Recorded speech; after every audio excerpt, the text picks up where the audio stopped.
which, to anyone who doesn't know what this difficulty mode means, it means that if I die, my entire save file gets erased. So, yeah. Hello, hello. So I'm just going to do my best to get through. I think my trajectory at this point in the game leads me through to the Soul Sanctum and then eventually the Crystal Peaks, which is somewhere over here. So I'll do my best to try to get through there. In the off chance that I find myself killed and without a save file, I don't know. Probably just go mess around in some Pantheons at that point with the Godmaster DLC. Thanks so much. Oh, someone's calling me right now. It's a perfect time.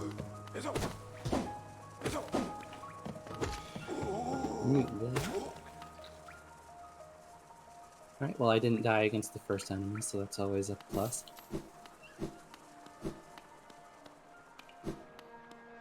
Whenever I get to that guy specific, I always have him just jash at me and then I just jump over it. Yeah. It's been probably a good year-ish since I've really immersed myself in this game.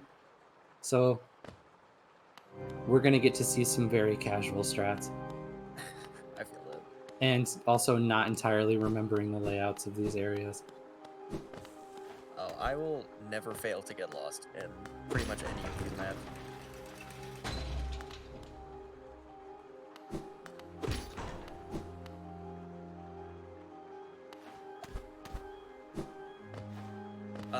Yeah, I mess with my microphone settings just to get out some of the background noise, and I turn myself down a little bit. So I think you'll probably just have to boost me on your end. I apologize.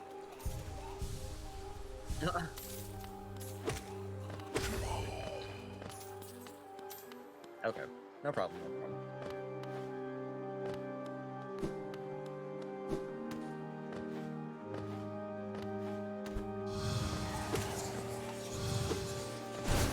I gave myself a little bit of a safety net here with having a little more health than I normally would at this point. Normally, in a normal playthrough, I wouldn't entirely recommend equipping these because if you die, they break and you have to pay a lot to replace them.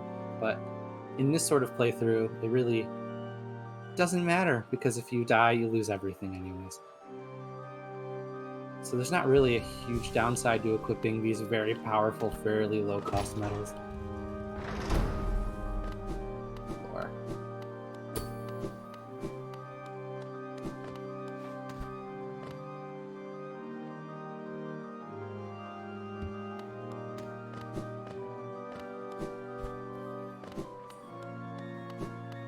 Apologies if my spaghettiing my way through these layouts are frustrating to people who know this game better. Alright, I don't have the dark dodge. I need to be more careful.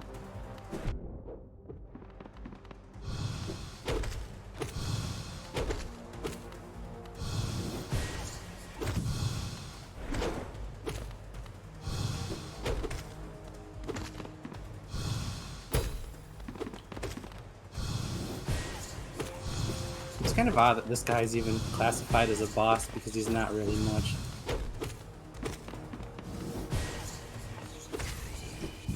I don't even remember this fight.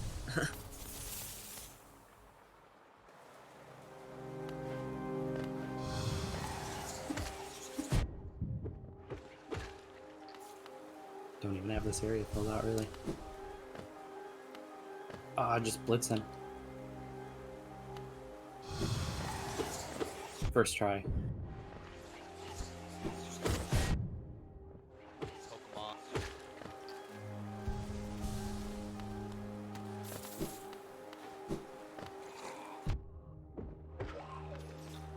I don't know. When I'm playing on a mode like this, I always like to keep my health topped up, even if it's not completely necessary. Well, I got a shortcut. Cool, cool.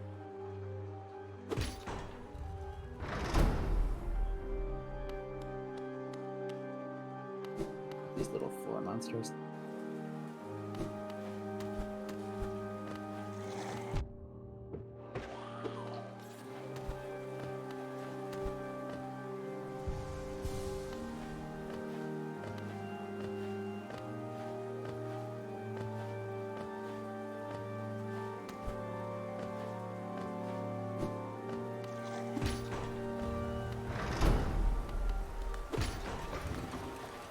is going all right so far.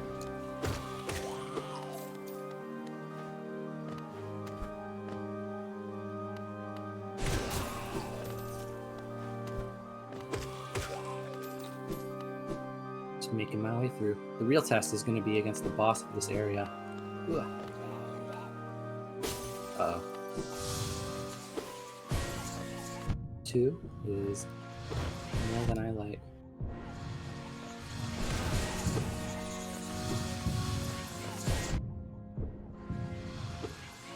Come up here. Oh, they're just gonna camp down there. Find them.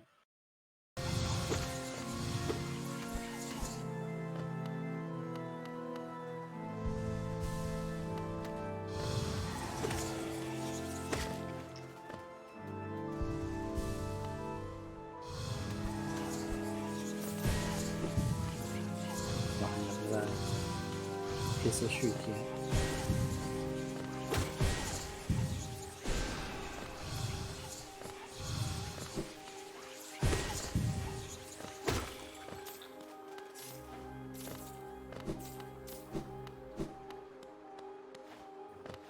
I like to get rid of these guys just because they do like to chase you around. And they give you lots of money. They do. They're really hard to fight, though. They're annoying. I honestly would rather fight the area boss more than those guys, especially if they're in a group. Oh yeah.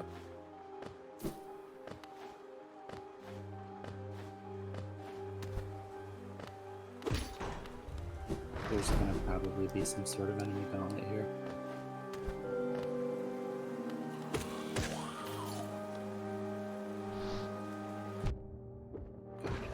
Yes there is.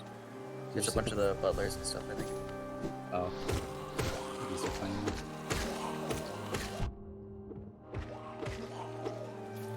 Oh. Pff. Oh wait, no, it's all these guys. Hit me while I'm... Hit me through the screen right now. Officer. What's this one do? Fine then. I think it just boosts my spell damage.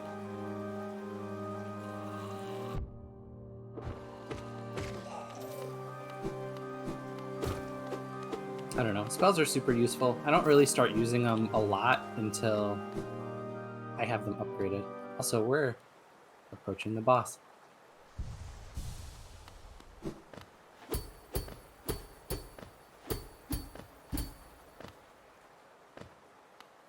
That big scary guy in the background.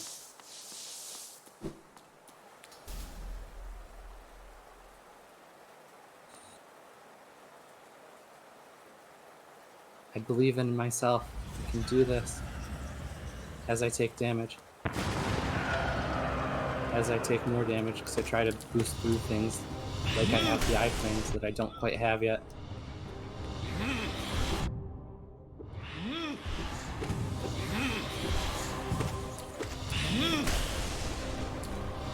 Ooh, fake out. This is a good time to heal. Usually.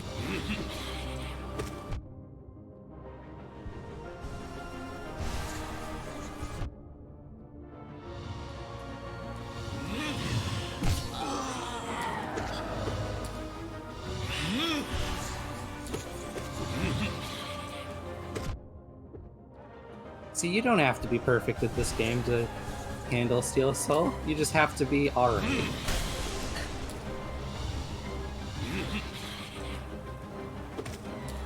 You can make as many mistakes. You can make as many mistakes as I'm making and be fine.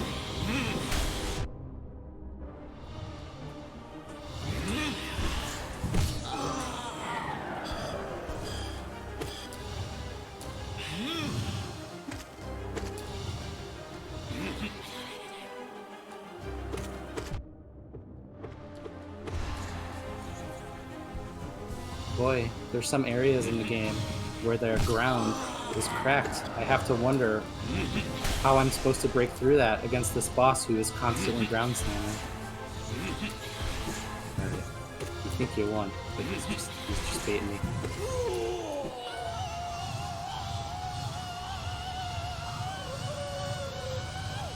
as much as I want it to end here.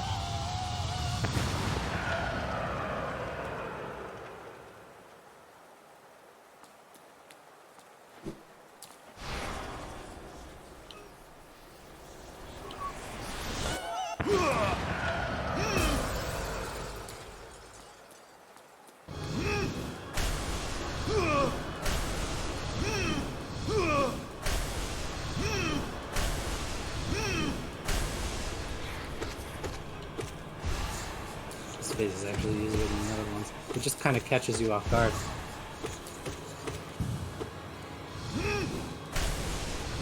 Woo! Easy peasy. Perfect.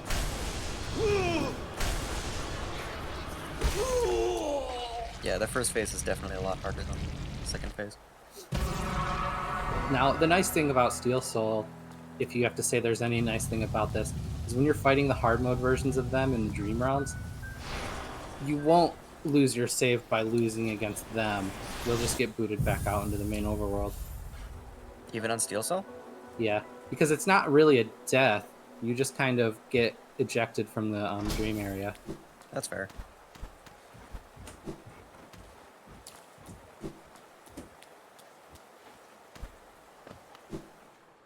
Want to explore.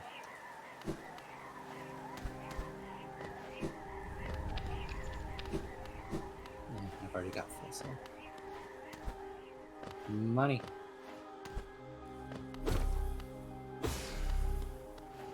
A lot of people go for the badge that lets you automatically collect money. I don't usually go for it just because this game gives you so much money anyways.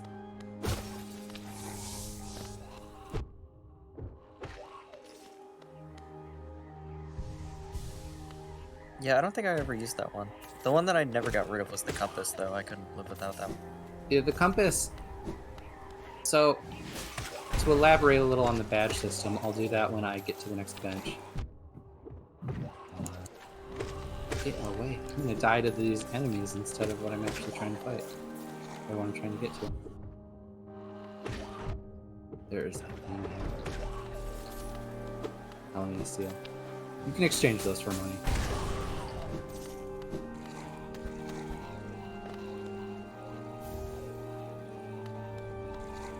Missed something.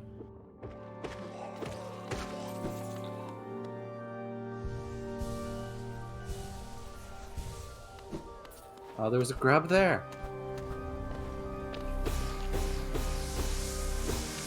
Almost poking my way back up off of these enemies.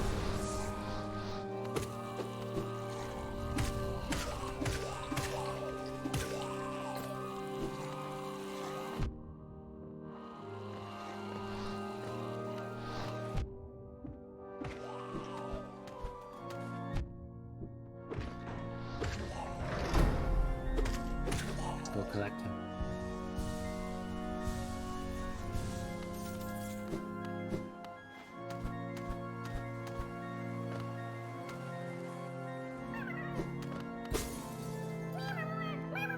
I keep traversing as if I have a full moveset. Do not make that mistake. I have a better chance of dying to the environment than I do a boss. Just because of my own impatient gameplay style.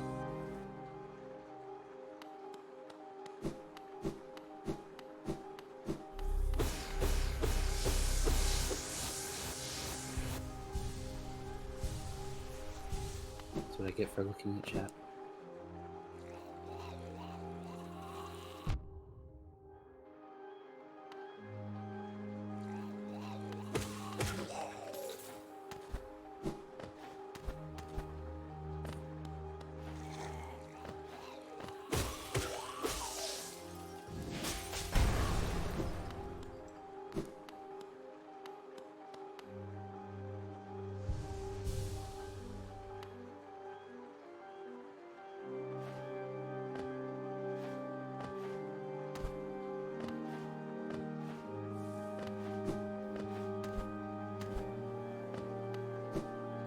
Where am I in relation to myself? Let's go do that dive platform.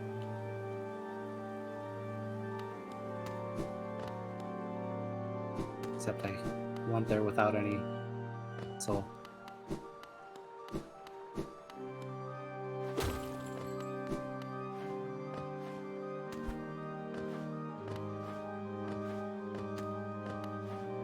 Just moving, just moseying around. There we go. There's some.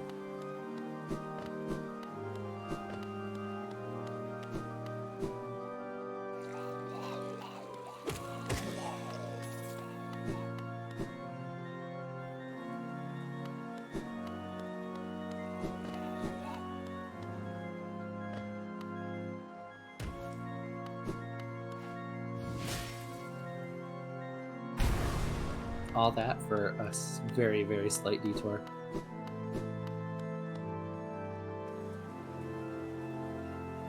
Man, I am over this area.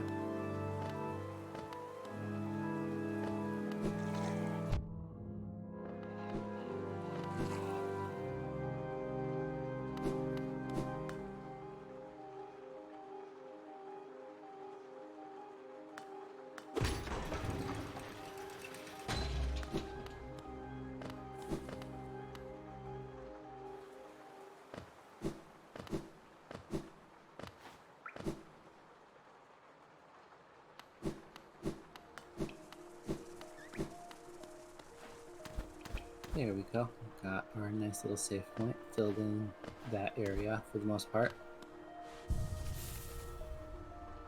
Back to the bench. Yep. Oh, right. The thing I was going to mention earlier about the compass. So you have these badge notches to equip yourself with abilities, like this one boosts my health. This one boosts the amount of energy I get back from hitting enemies. But like normal things that you would take for granted in a normal game, like being able to see yourself on the map, takes up badge slots. And additionally, like those little markers that you see on the map for benches, as well as some other ones that I haven't obtained yet, are actually purchasable, and you do not start them normally. Like including the ability to even fill in your map, you have to buy a pretty expensive for that point in the game item. Otherwise, the map, when I get to a new area, you'll see you just get a very rough outline of it. With I'd say that probably only covers like 30% of it. If that. Yeah, and you have to work out and filling it out on your own. Alright, let's see where this lost boy is going.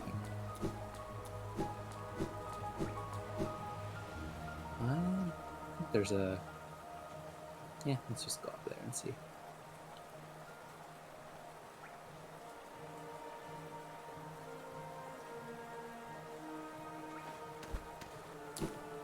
These guys are going to be annoying at my level.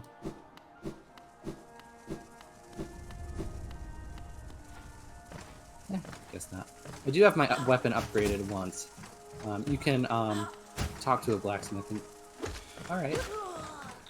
And get your weapon upgraded. It's sort of out of the way and a lot of people might miss it up until they're pretty far in the game. But I made a point of doing that on this playthrough.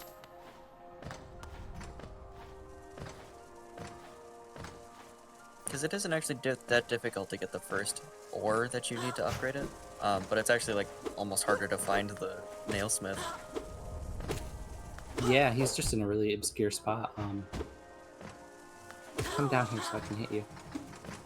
But don't do it to where I take damage.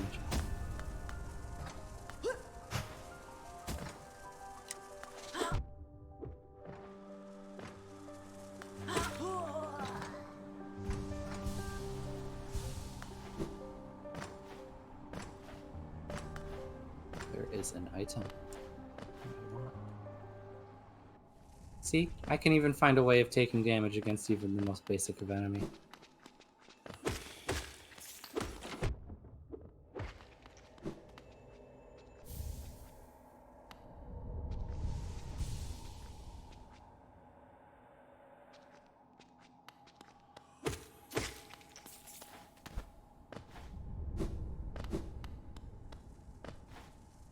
The seals you get are specifically just to be sold, correct?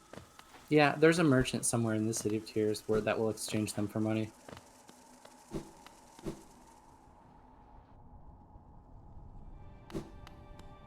this is a fast travel point.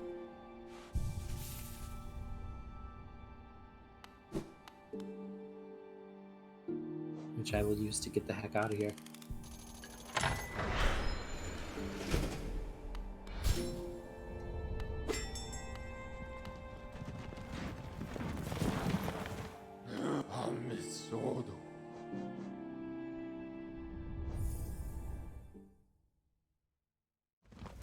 That's so funny. During my first playthrough, I honestly didn't even really know what was going on with the stag stations. So I didn't use them and had to spend most of my playthrough manually walking between areas.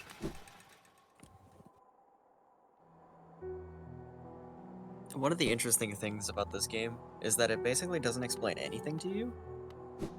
Yeah, this game's neat with how it presents its story. It gives you this world to play around in, but as far as the overarching narrative, you have to pretty much piece it together on your own, and it is a really interesting one.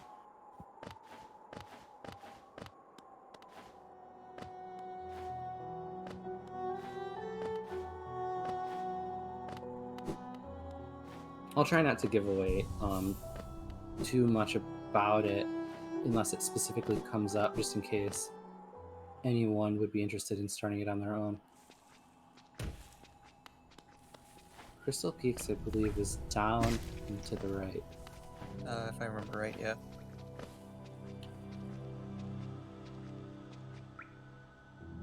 Just Temple, no biggie. Just ignore that for now.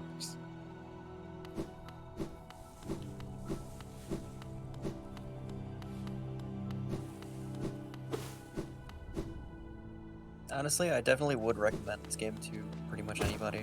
I played it solely based on the soundtrack that I heard. That's exactly how it was for me too. So I'm not generally interested in the sorts of Metroidvania games. I've never really been able to get very far into them or found a whole lot of interest in them. But I don't know. I heard some of the music in this game, and it was like, I'm like, oh, this game looks really cool, and it has really pretty music. Do I have that? I think I need like some lantern to get in here. Do I actually have that? I do. Or maybe it's not a factor yet.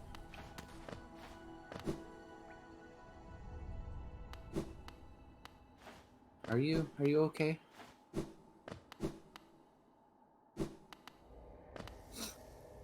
I think this poor bug is the most heartbreaking part of this entire game. When you meet her, she's all chipper and doing her little thing, and as the game progresses, she becomes more and more consumed by the infection that's making all of the bugs turn on you, to the point where she kind of loses herself a little.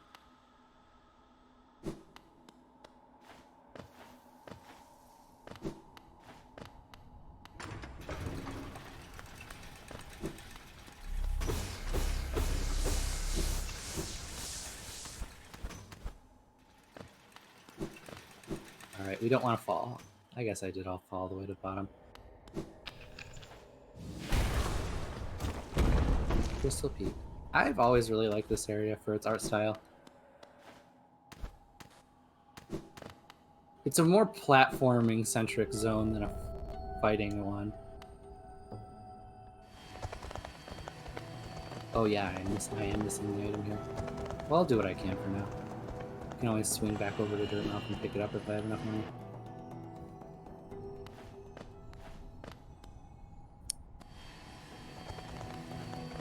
I think it's something around 900, so I think you should be fine. Well, as soon as I make my way back out, I fell down a really big pit that I can't get up of. As soon as I figure out how to get out, then I'll go swim.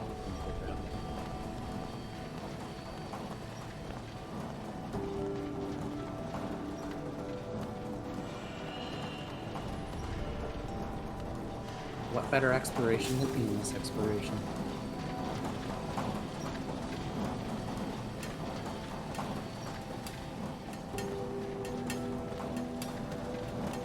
There's more of them on the bugs. See, they're not very friendly. They're just hammer bros.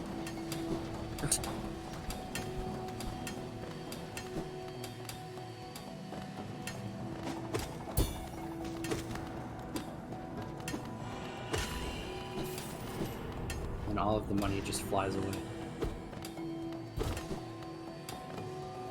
A bench. Benches.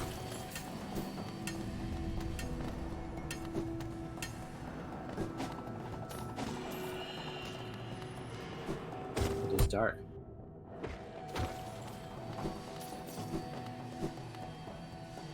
But I found bench anyway. All right, I don't actually have. You have before you're even allowed to start filling in the map. You have to buy it first. I forgot about that step. Yep. I don't want to spend too much time in here. This area, I'm pretty sure this room itself is mostly just platforming on these things that flip over. Yeah, it is. But, It's a really tall room, if I remember right.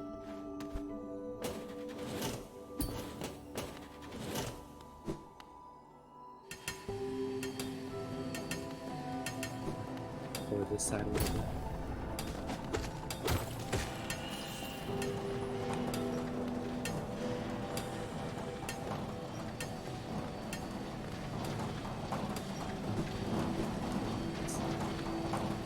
Oh, I thought that was like a pit.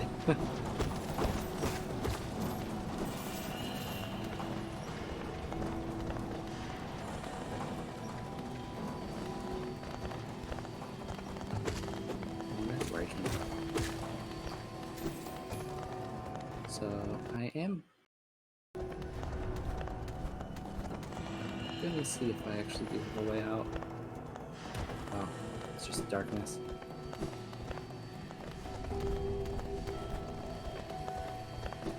I might have made a boo-boo. There's gotta be a way out. I might have to just get through without the lantern.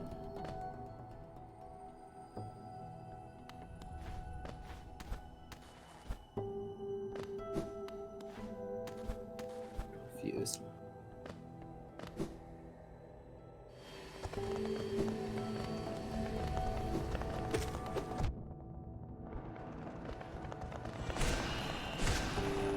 It's fine. We'll figure something out. As I fall.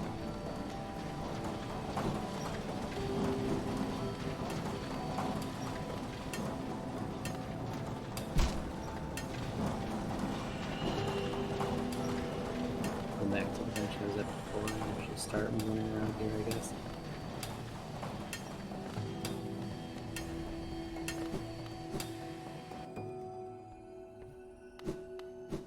Now, these platforms will flip over, but if you actually time it right, you can flip them back over if you hit them.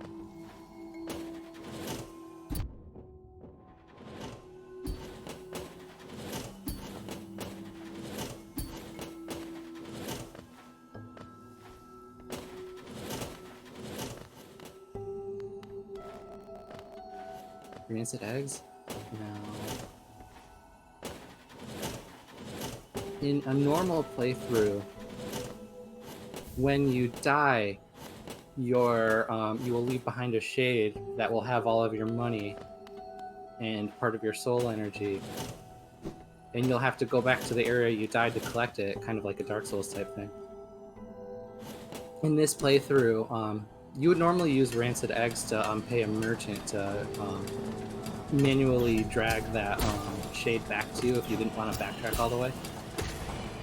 But in this sort of playthrough, rancid eggs, you can just, I'm pretty sure you can just exchange them for money from a new NPC who replaced the old one.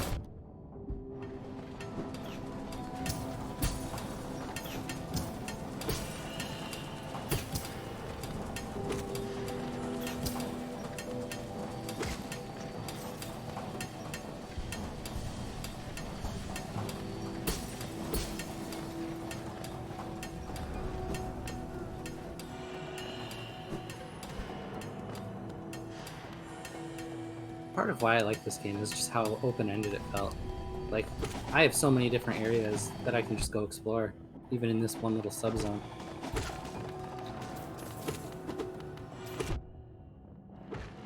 Like, Like, where am I going? Someone knows, but I sure don't.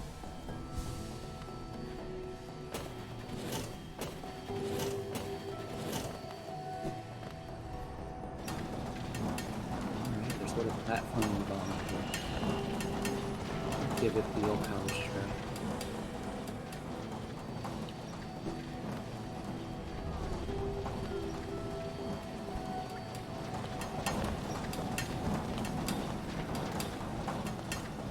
Seems to be faster. Easy peasy.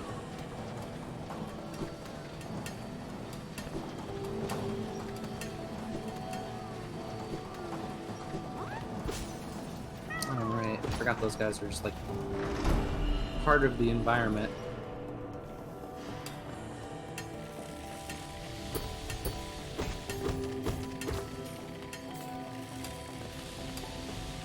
Oh, I hate the laser boards. They're the worst. Yeah. And there's a little piece of paper here, which means the map guy is nearby.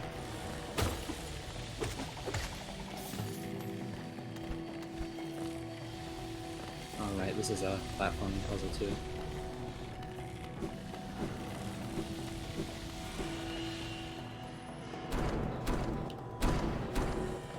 Corner for is up in the next room, Yeah. I think this is just a self-contained room, I think. Or at least this part of it is.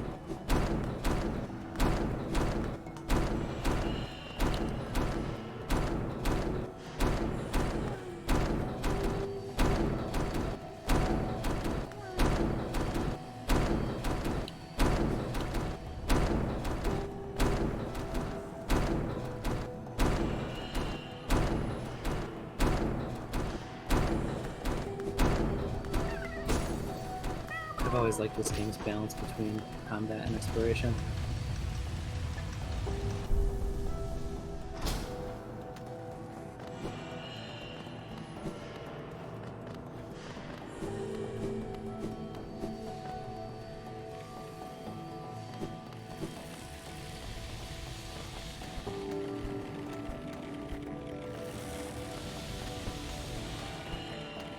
Even with this rather limited moveset, they still find creative ways to make use of it.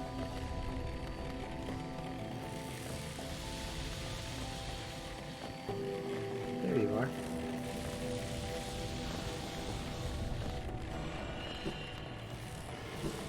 And now I have an unfilled in map. Well, kind of filled in. Make him noise, could you? And I can't do that yet.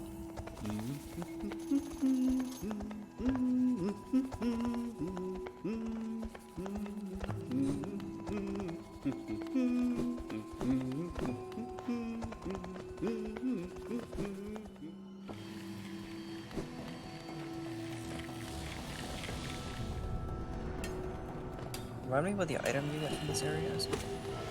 I think it's the dash, but I don't know if you get that later or sooner. Yeah, it's the big dash item, but I can't remember what it's called. Is it Oh, like right, that guy. Critical Heart or something? I almost just ran into him.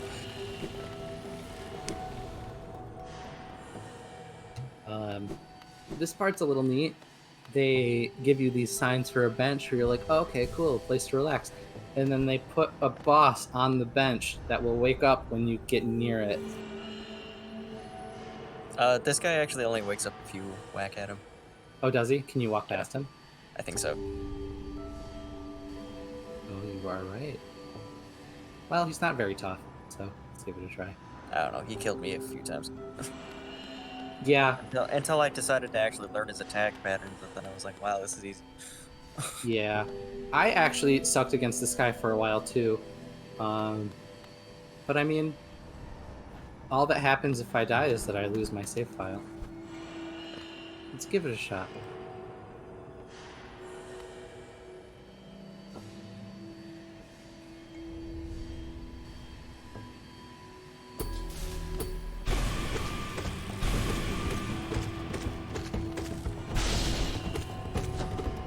Good.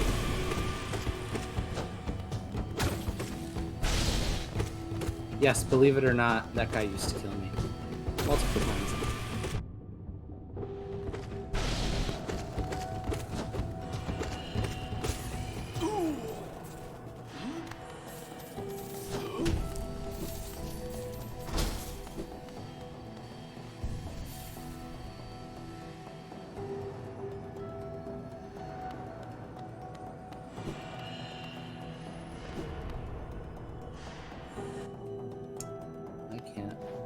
there's a thing there.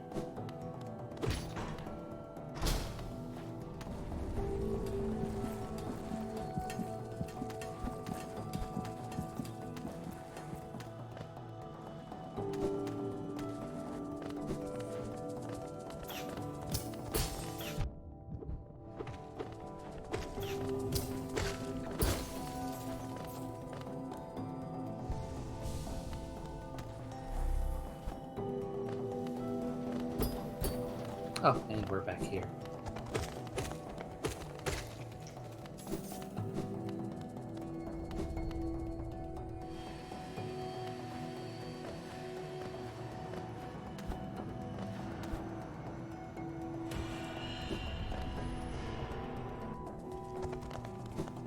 The thing about the boss I just fight too is that I'm pretty sure he's just entirely optional.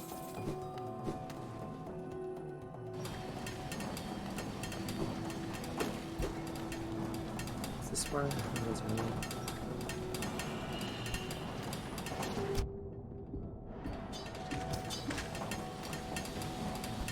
I don't know.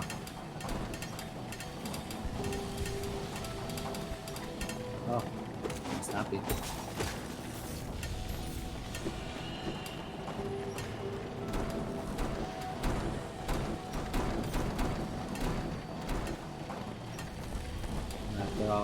They're all just crowded up right there.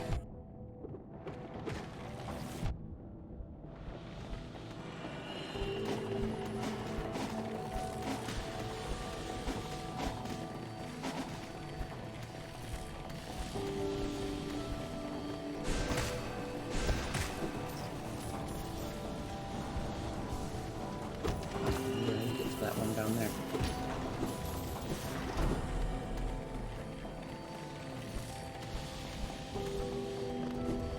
These.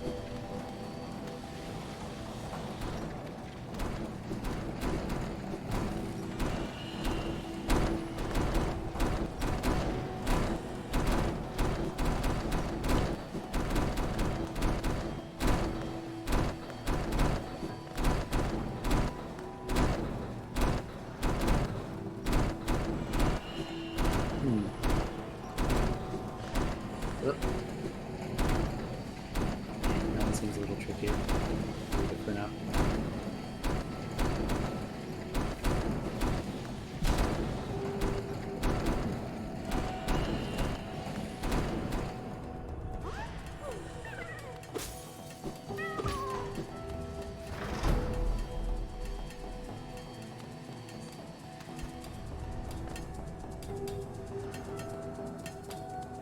Don't mind me taking a lot of damage.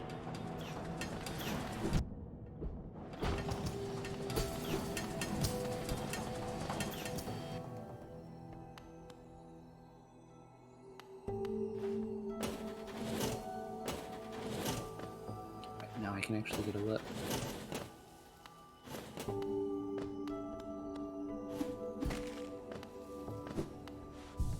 Alright, I think I got an idea of where I want to go now.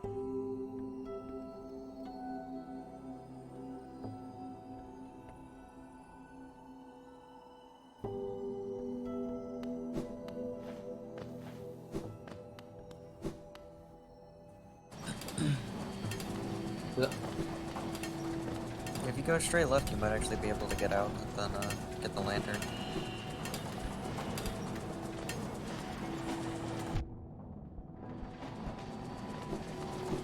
Yeah, I think you're right, actually.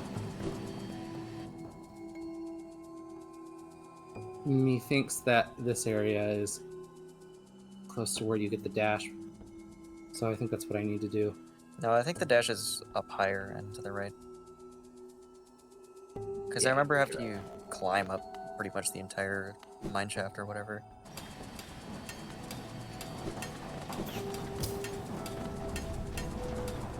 I don't know, it's been a while since I played. And Yeah, I me actually too. need to finish it. Oh, you never finished it? How far did you get? I'm pretty close. I forget exactly where I am. I'm trying to think. I'm definitely past the dream nail. Oh, So so I you're got pretty far in there. Yeah. I don't think I've fought any of the 3 like skull dudes or whatever. Totem dudes, or I don't remember what they're called, but Okay, so apparently I am in the Forgotten Crossroads right now.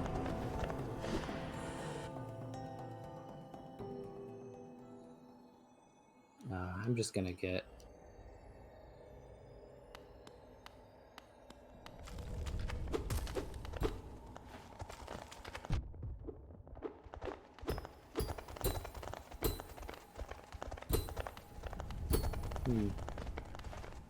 Is there a stag station in the Crystal Peaks? I feel like there probably is. I don't think there is. Let me look.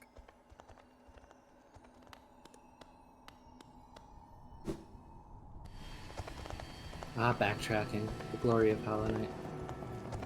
Backtracking your own mistakes. No, there is not. Oh, there isn't? No. So I'm guessing the area I have to go to then is the one that's near the bench where that boss was.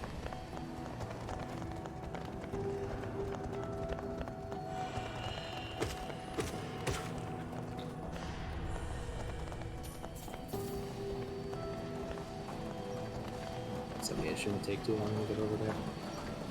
Wait, look for me to find a way around.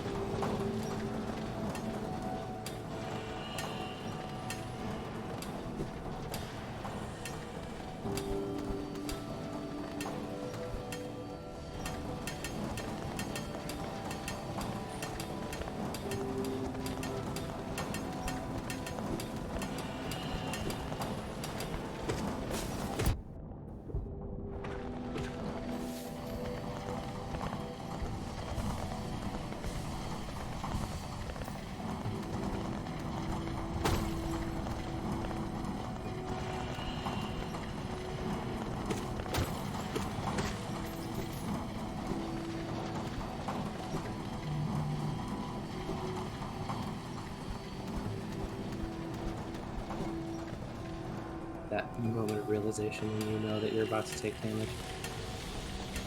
Ouch, not that much.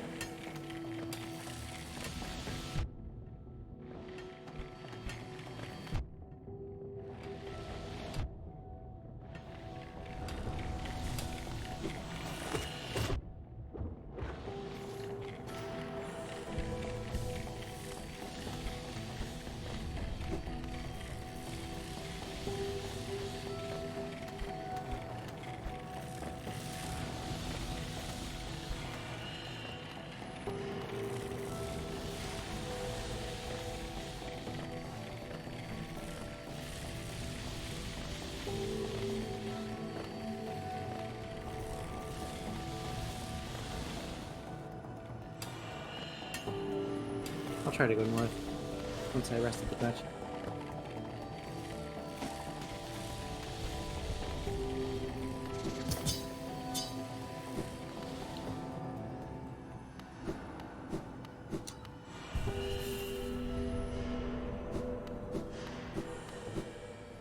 Shopkeeper's key. Oh, right.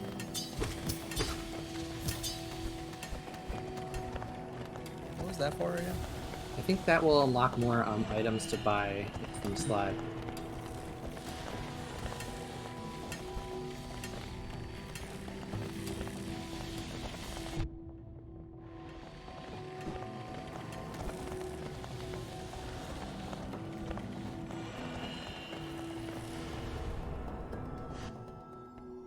Oh, it's Squirrel.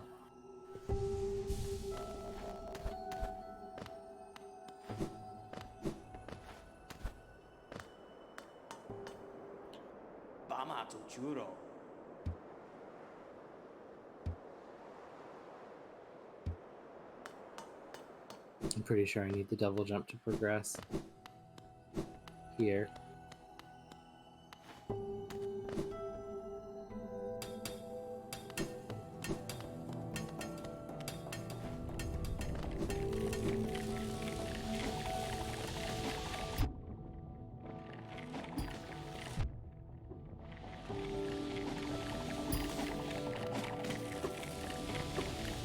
Yeah. think there is a way to cheese that for like speedrunning strats, but I don't quite understand that much. There's always a way to cheese it.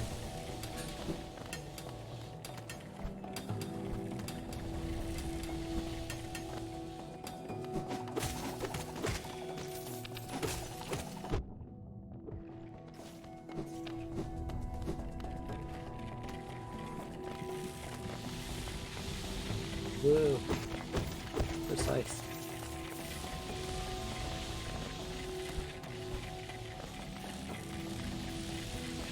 Another sellable event.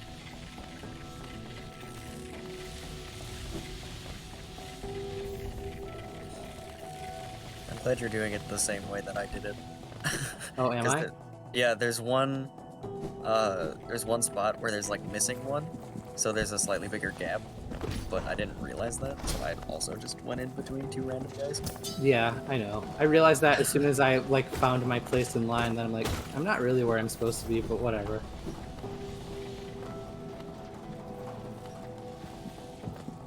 Makes it a lot harder, but a lot more interesting.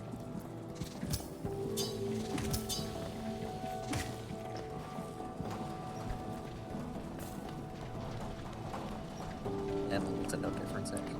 Yeah, my first playthrough was one of those, oh, you're in deep nest way before you're supposed to. Have fun. Have fun without the lantern. That's incredible.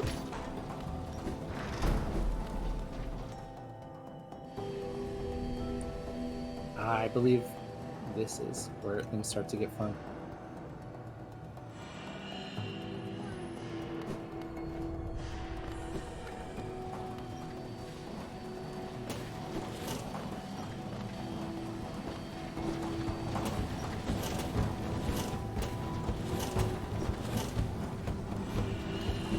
I just dashed into that. Like, I don't even know exactly what I was thinking. Maybe I was thinking that they're going to disappear before I dash into them. But it's like there's plenty of time when they're gone to dash past them.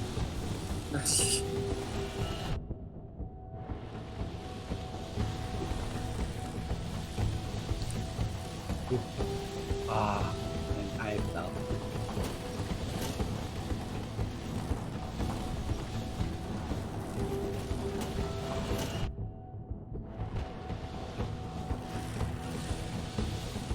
I swear I dashed there.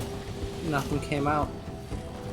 Real quick, I'm gonna go grab some life juice from that totem.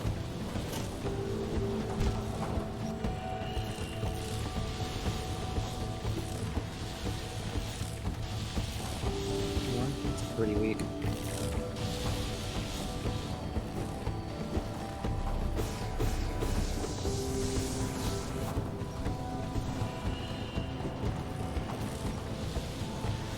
Be a little smarter about it this time.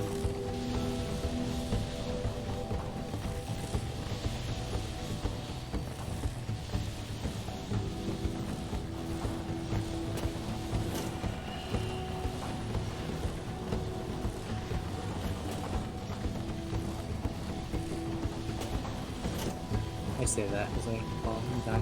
I swear I'm gonna die to the environment before I do anything else.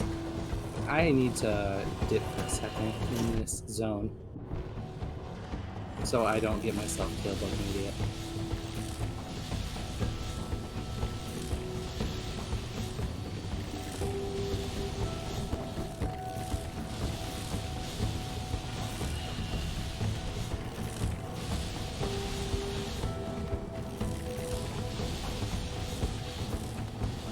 Oh.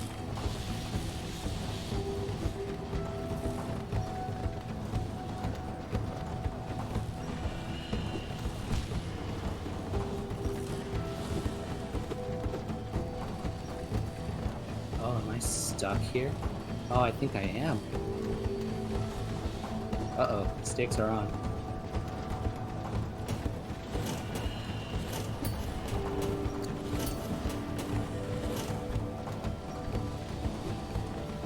I might be going to do Godmaster sooner than I expected.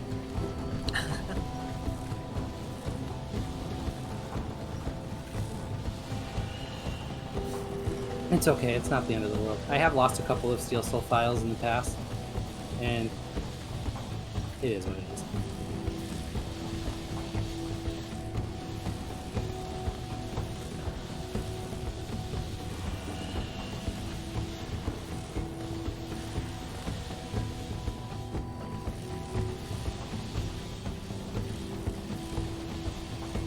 I knew it was going to be to platforming before it was going to be to a boss, though. They will not have the satisfaction.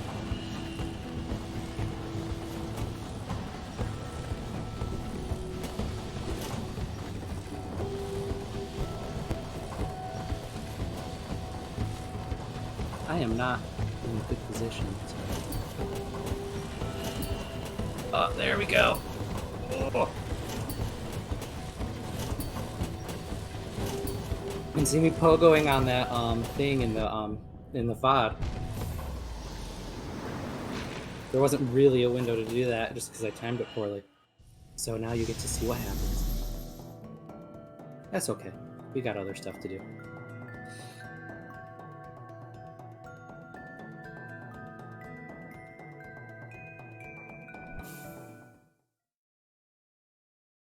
I'm going to keep this here as a memento.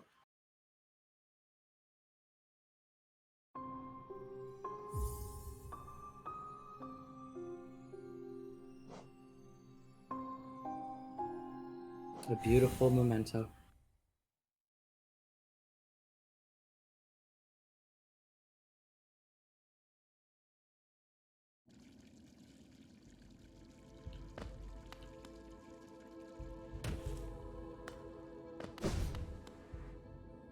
So I don't know if you actually got far enough to see any of this stuff. It doesn't look familiar. Yeah.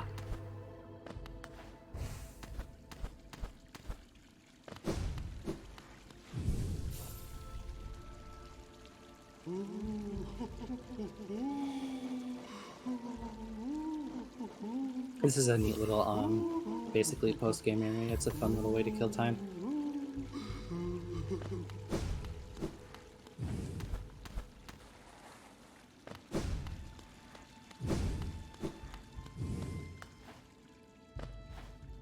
Pantheon of the Master.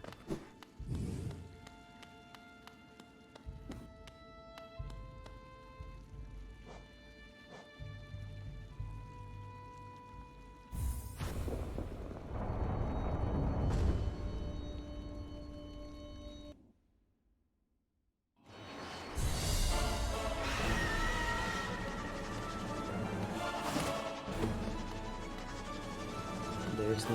I should have learned my lesson about taking pointless damage.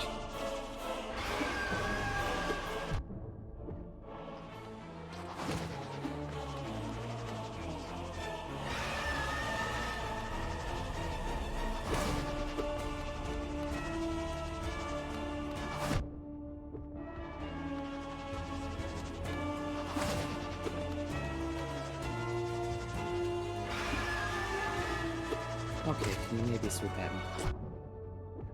There you go. And then there's the Coliseum too. That's kind of a fun little, it's kind of a fun little distraction. Yeah, I did a couple things in the Coliseum. Pretty much just enough to get the other Pale Ore. Yeah, I think you only need to do the second one for that. I think so.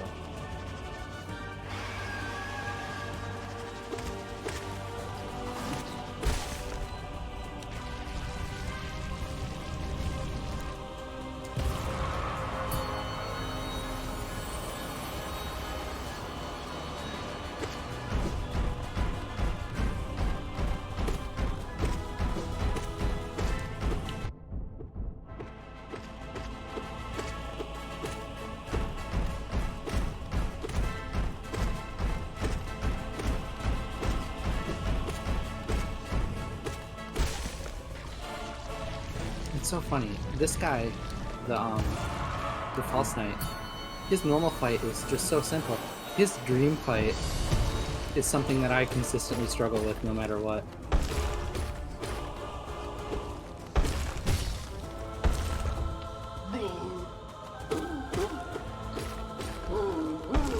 And he is definitely one of my pain points in the later one.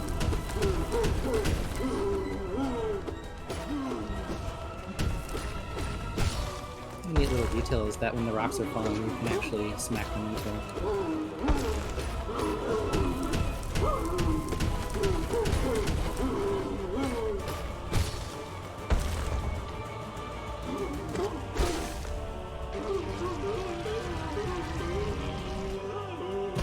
This guy's gonna be jerk.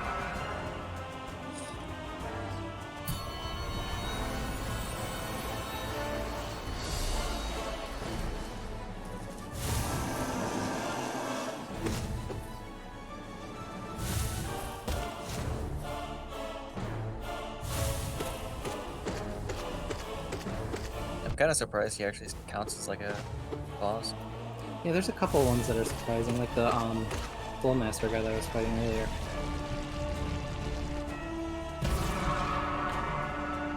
Shout out to the Hornet fight using the music from the Silk Song trailer.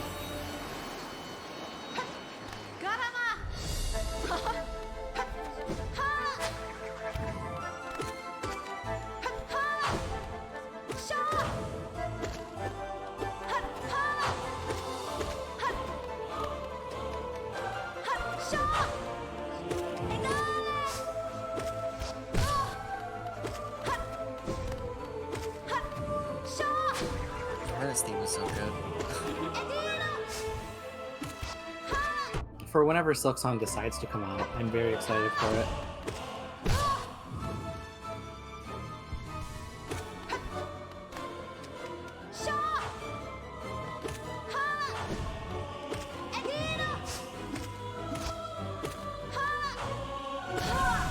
Silk Song is technically Hollow Knight 2, right? It's a sequel? Yeah, I mean, I don't know exactly where it fits in the timeline, but Well, yeah, but yeah, it's their follow-up game. okay. This area, it's deceiving. If you die here, you just get kicked out. This area is just if you want to reconfigure your badges.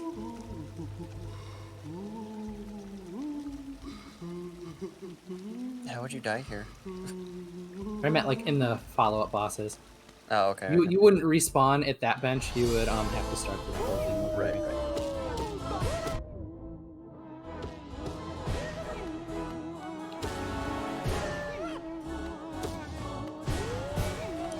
Remember this boss. All of these bosses, these dream bosses, are actually Kickstarter backers, which I think is really neat. Oh, really? That's kind of cool. I wonder how much you would have had to pledge to get yourself in as a boss fight, or get your character in.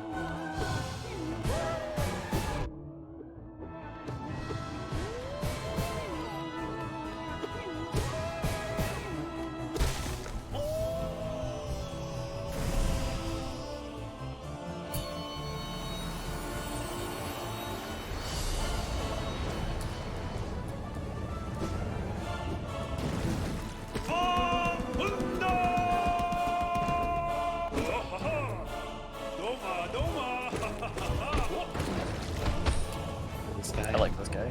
This guy. I wish they used the actual music from his boss fight because it's pretty fun. True. Yeah, if you ground slam while he's swimming through the ground, you can actually interrupt him. Oh, really? That's kind of cool. I don't think that works against the hard mode fight though. Who's next? Oh, you.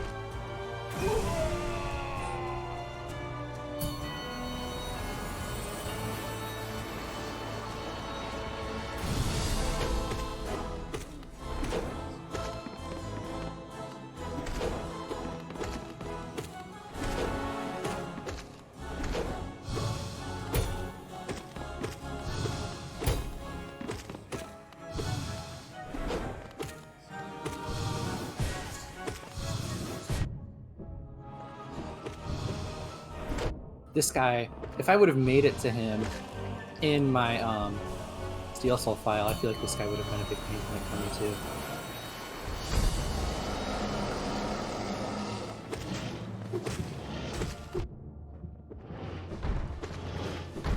Oh, yeah, this guy's rough.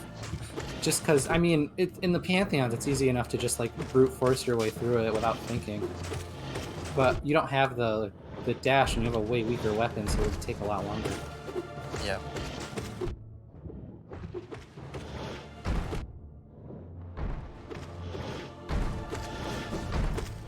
This was part of Deepness, right?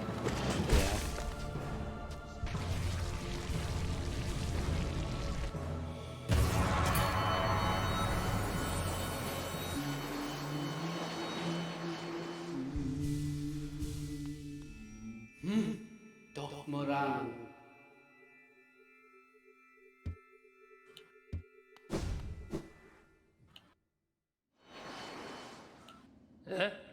Yes.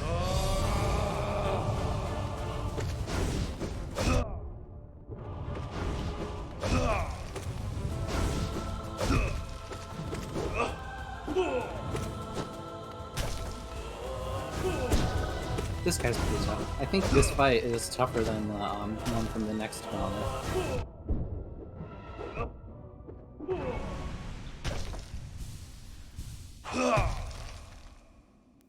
You actually fight him in game at some point? I don't think so. I think we only fight them.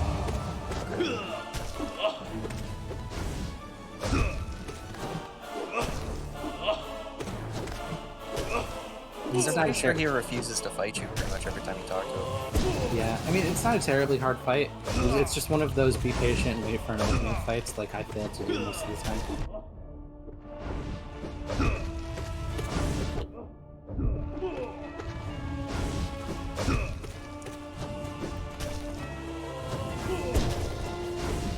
Ooh, that did too much.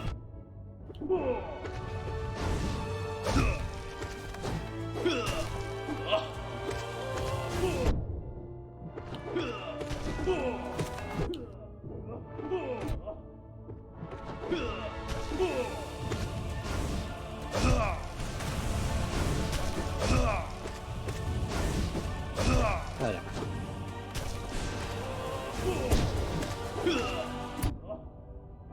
They're very nice about it.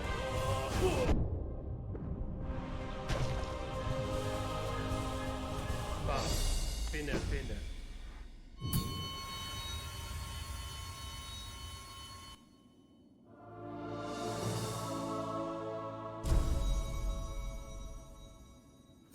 So if you're absolutely insane, you have the option of including these bindings, these various bindings onto these challenges.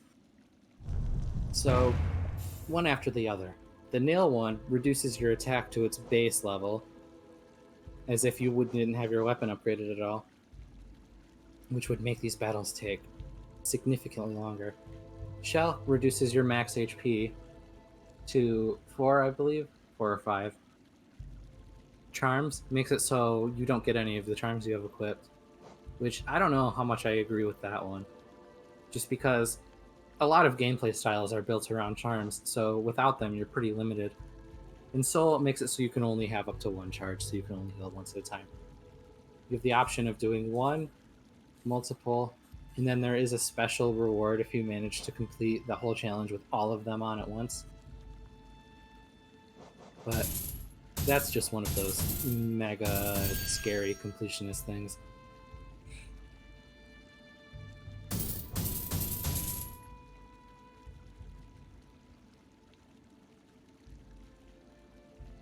I don't even know how many people I've ever seen that have those all completed.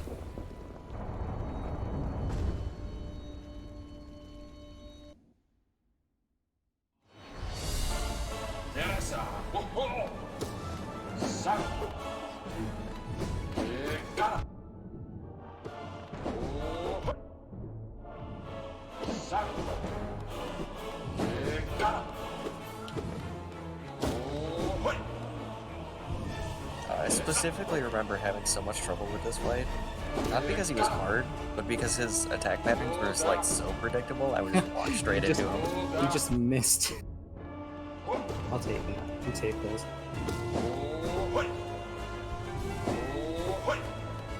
This is when it gets more fun.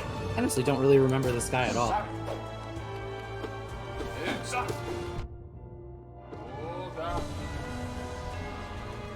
You have to talk to him in one of the gravestones.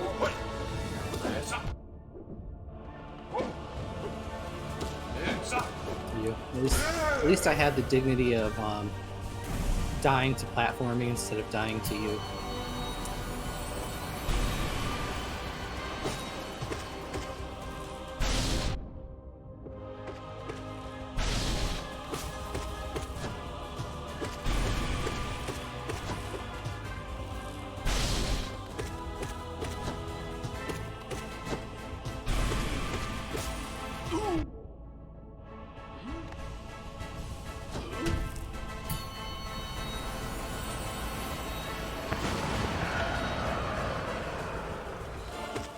Now, in these Pantheon fights, the bosses do actually have more health than they normally do. That's just to kind of counter the fact that your weapons are really upgraded.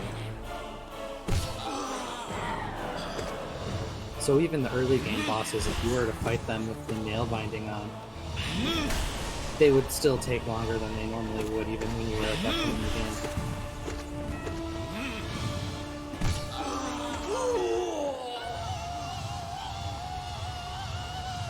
So it's more or less designed to be around the difficulty that you first fought them. Yeah.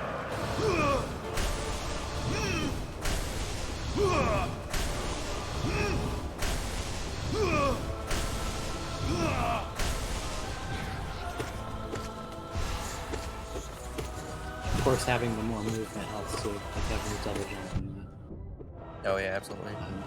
the duck dash. What does the dark dash do? It gives you iframes when you're dodging. Oh, really? Is that a badge or is that an actual upgrade? It's an actual upgrade that you can get. Oh, okay. But you saw me, I just dashed through that guy instead of taking damage. Yep.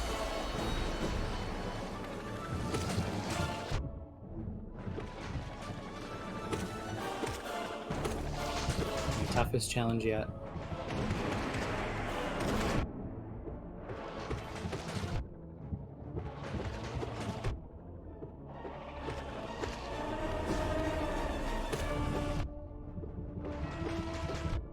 An enemy that can't barely hit me unless I'm actually moving.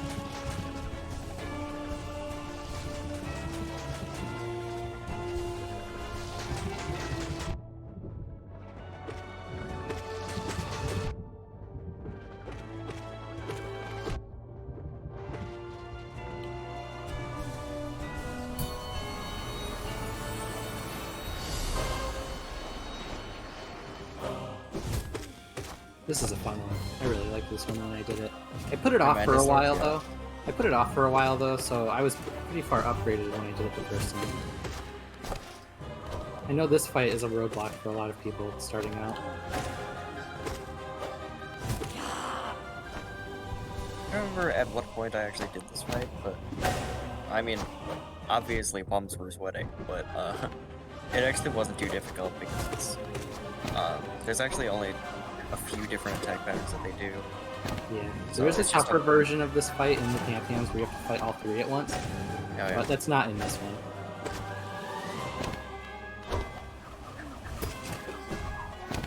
It's the same fight, it's just even faster. Yeah, None of the attacks are different. yeah. It's more about just managing resources, really.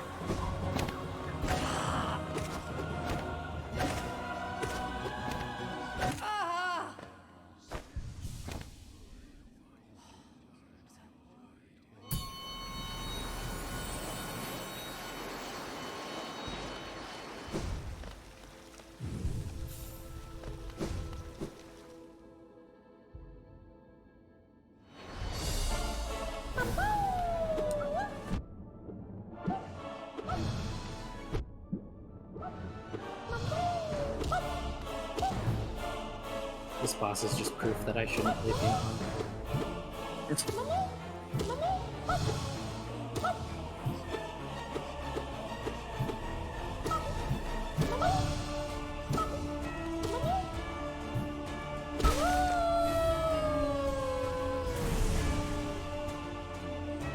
Is that really the whole fight?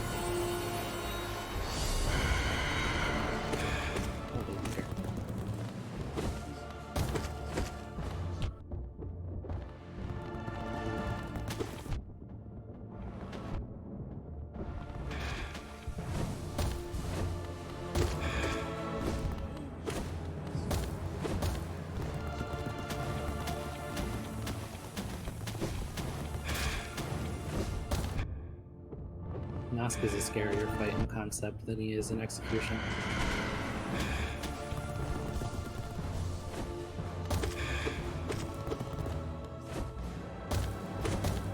It doesn't seem too bad.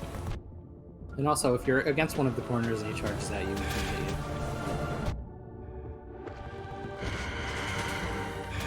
So it's a pretty great opportunity to go. Which I do a lot of because I get hit a lot.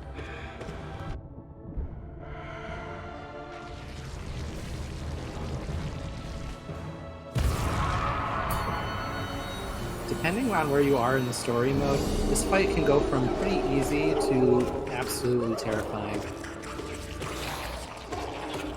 Oh, the flip one? Yeah, If could you're to never a get point this where you can't kill those little guys in one hit, then that makes this fight significantly more annoying. significantly harder, yeah.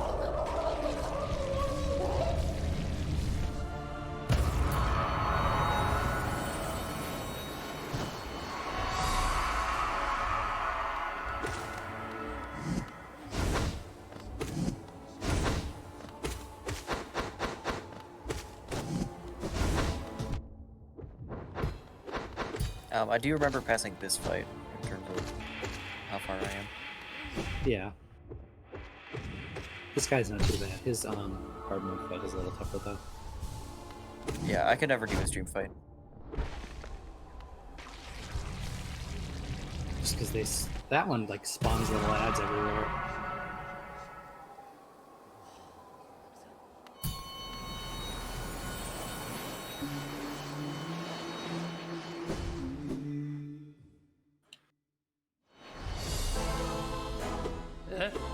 Guess so.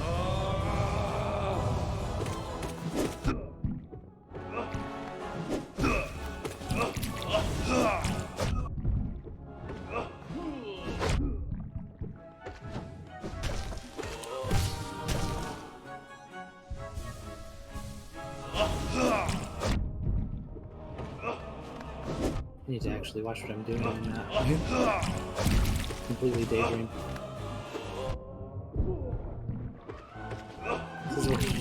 When you have like this much HP, it's easy to just brute force your way through a lot of the content.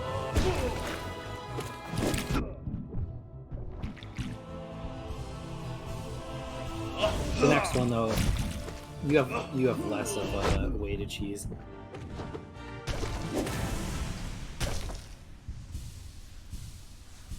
Bam. Finero.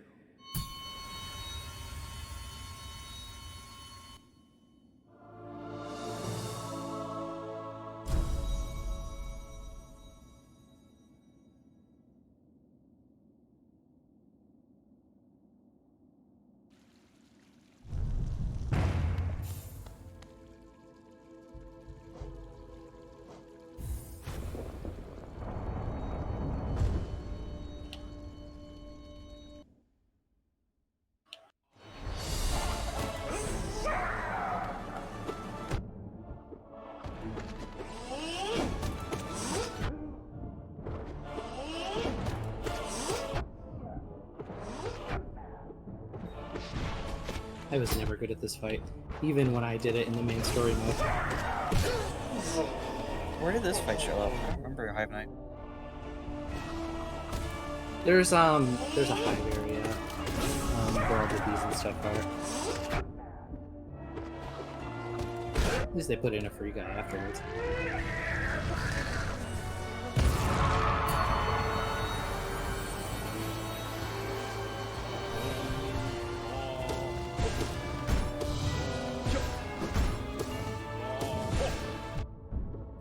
We're going that back.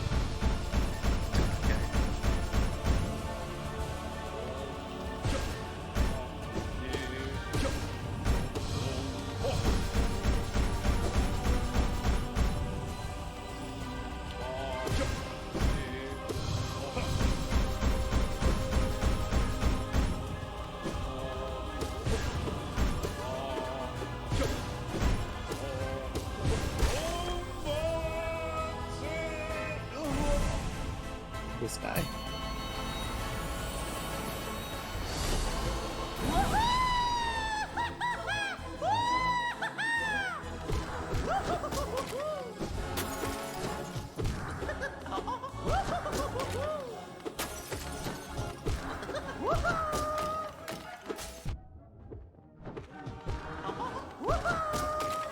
think this guy's really interesting from a lore perspective, but he's really annoying to fight.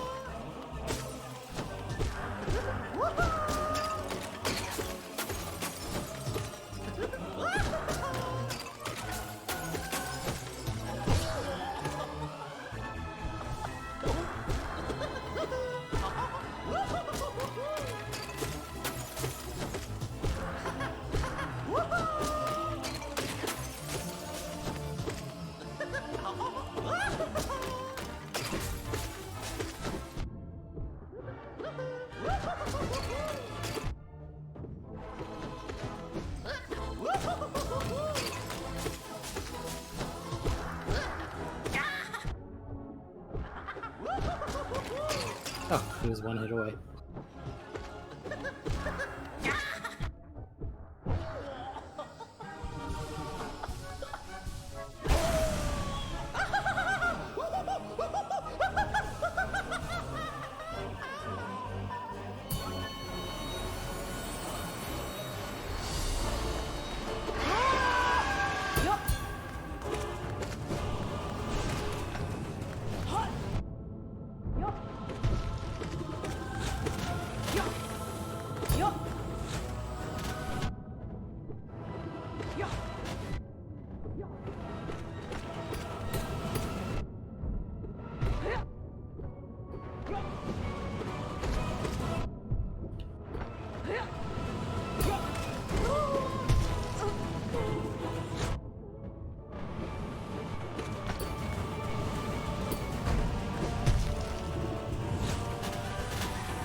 By the lingering hitbox.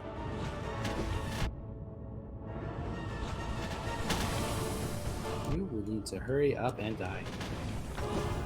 Or I need to hurry up and die. One of those two things is going to happen.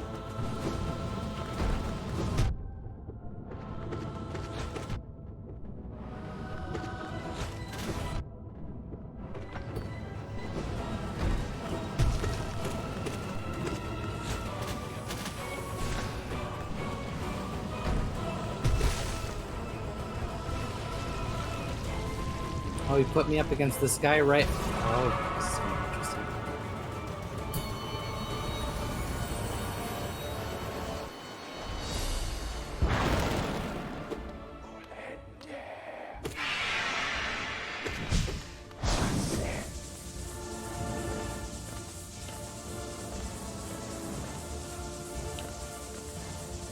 Is it random what order it does it in?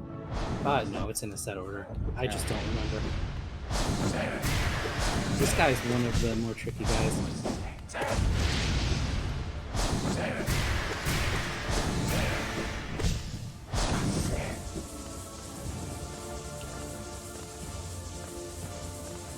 He's fast.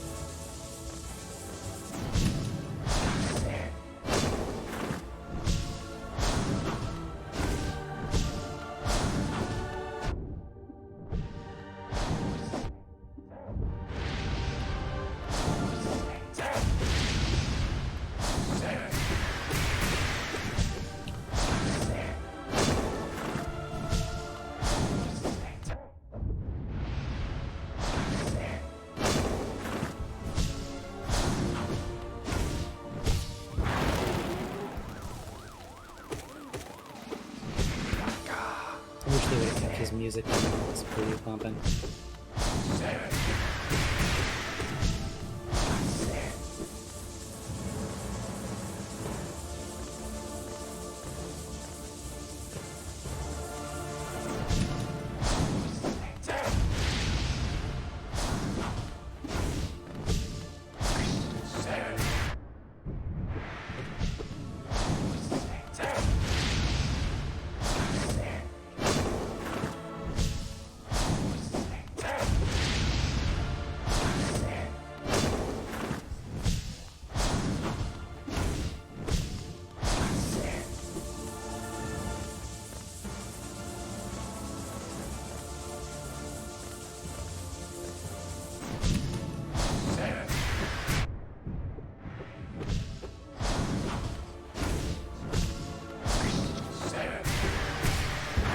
Alright.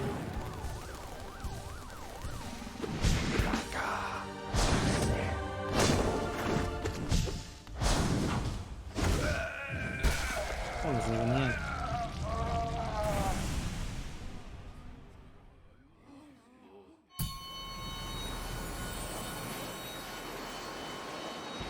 They're jammed a little.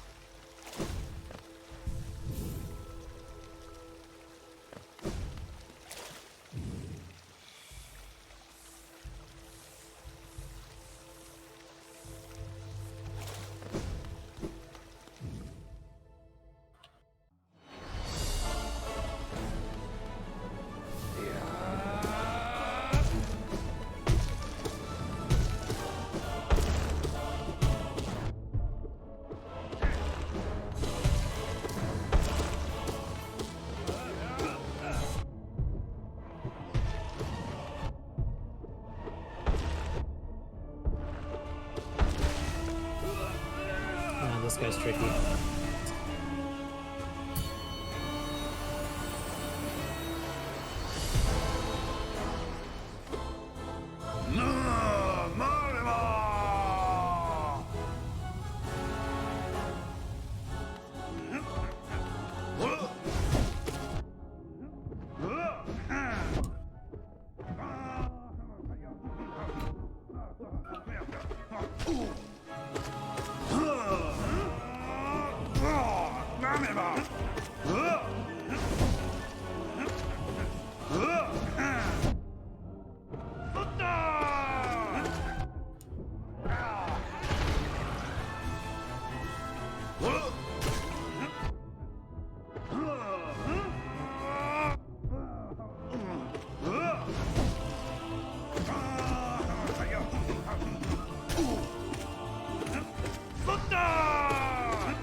Why'd they make the boss fight against Zoe so crazy?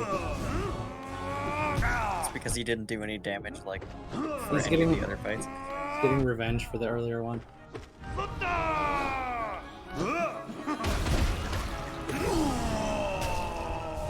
How many times do you fight him before this?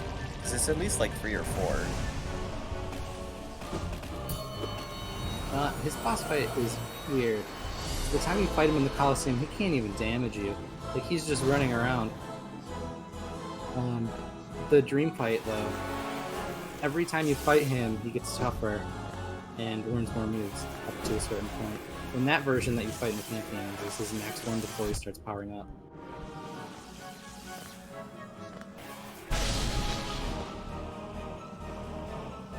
Ugh.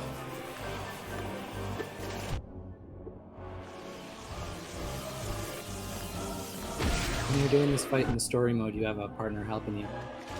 But in this one, you actually have to knock the little exploding jellyfish into him. And it's fine. It's not terribly tough. It's just kind of annoying.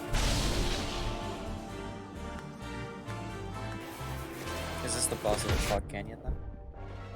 Yeah.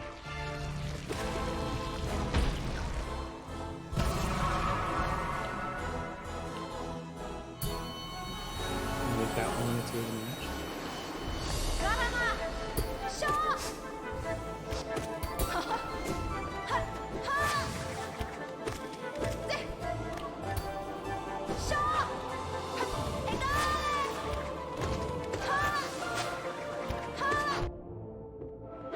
Aside from her being faster, she has a couple extra moves as well.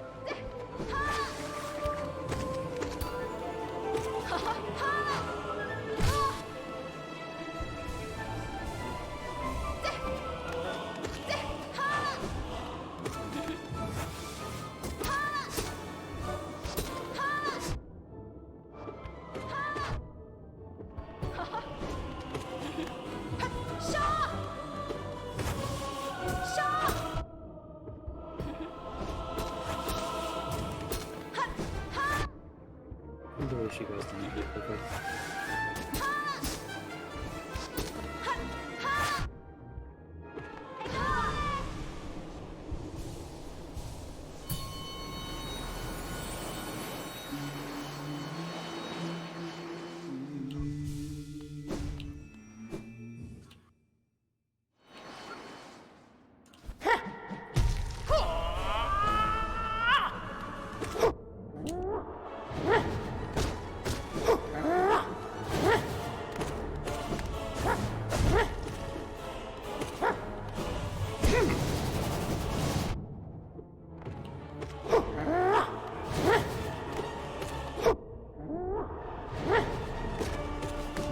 King Yoda. Yeah, I was gonna say.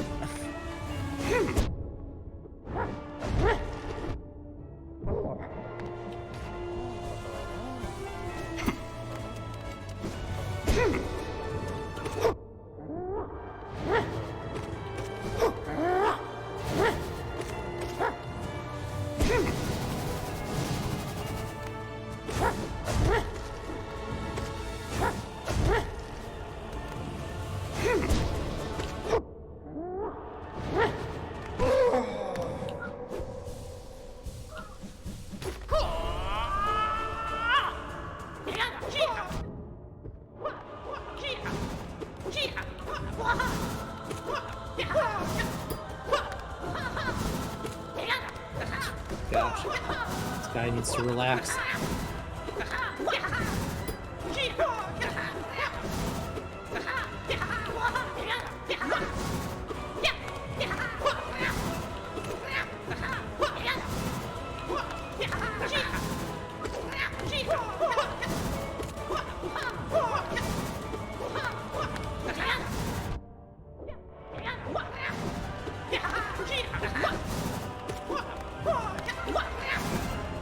There we go.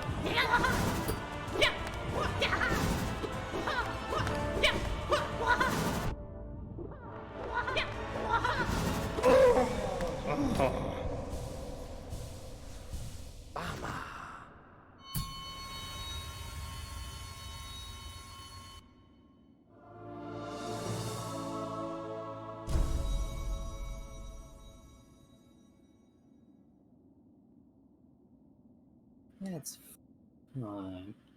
Now I think I'm gonna leave this area and go play around with some other stuff.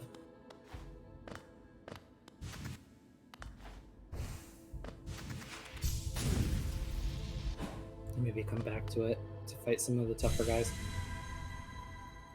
I mean, you could probably start a new file if you wanted to, also. Yeah, I actually do have another file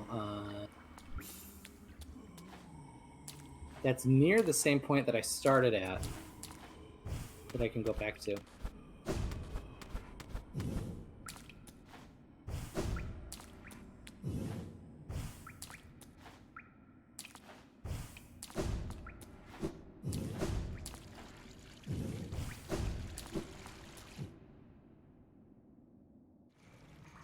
This is in the area. It's actually just from one of the DLCs. It's not part of the base game.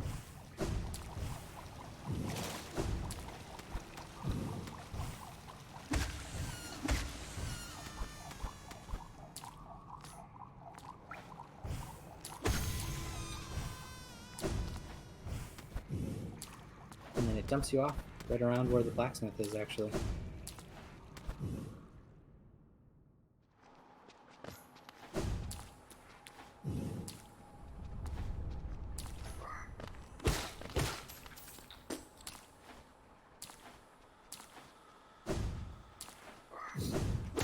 Boy, having an upgraded weapon just feels nice to one-shot everything.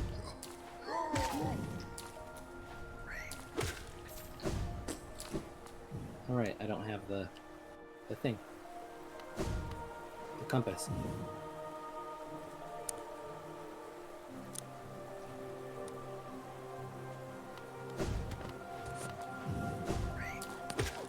Don't mind me, I definitely know where I'm going.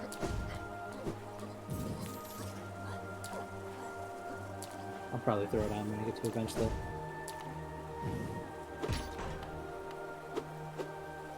If you go up from here, there should be a bench.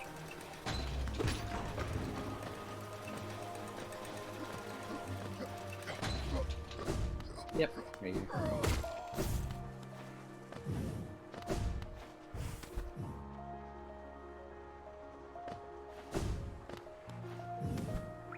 Alright, I know where I'm going now.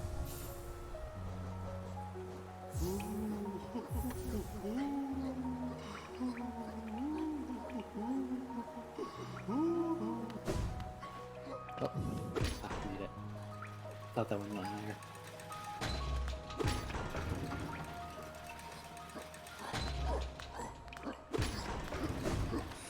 What's with the ghost of the badge lady, by the way?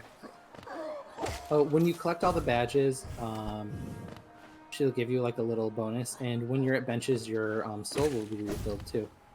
Oh, really? That's really good.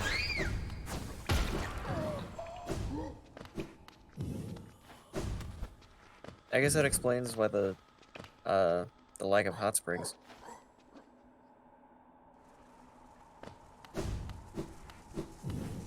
Yeah, that's true as well.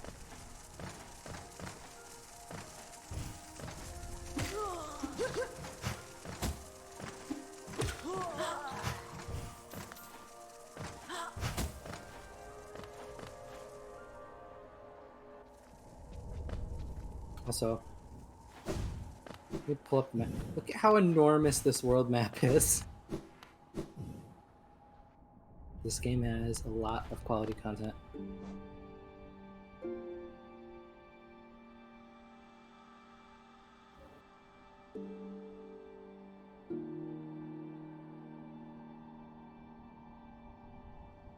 I'm just planning my route, don't mind me.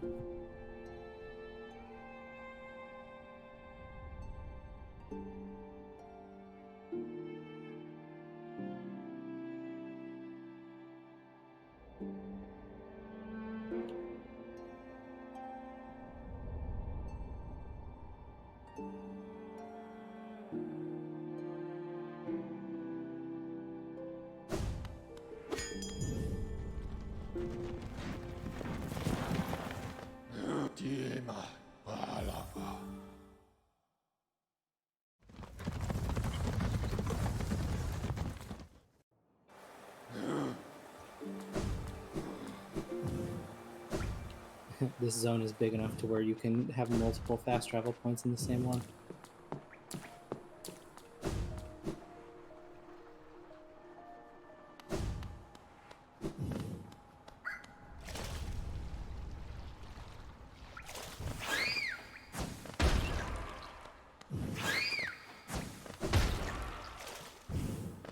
It also makes sense because it was the biggest city in Holland and Holland. Yeah, I really like it. And it's got such pretty music. Oh yeah.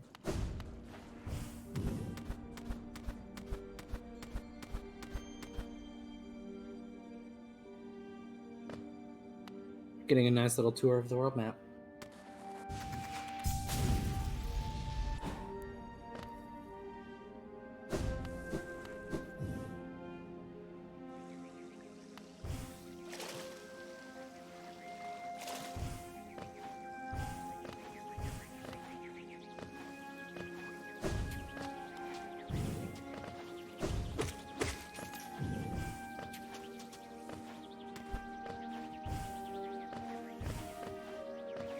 This area is so vertical.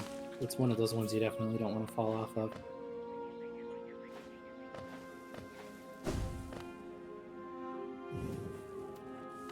And it's one that I definitely have fallen off of.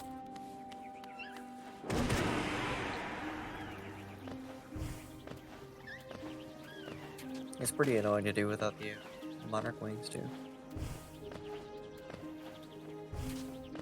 Like right now. Yeah. That double jump is such a safety net.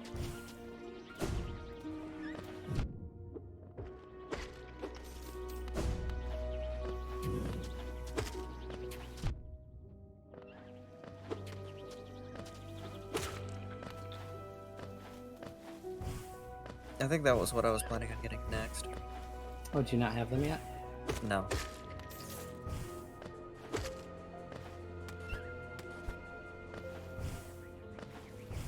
Technically, it is an optional item, though. You don't need to get them at all.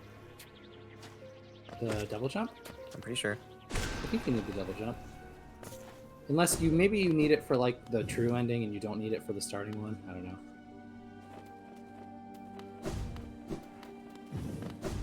I forget. I read that technically it's a optional item, but didn't really read into why. I don't know. You have I your could be normal wrong. ending that you get for following your map markers, and then there's a little more you can do for a different one.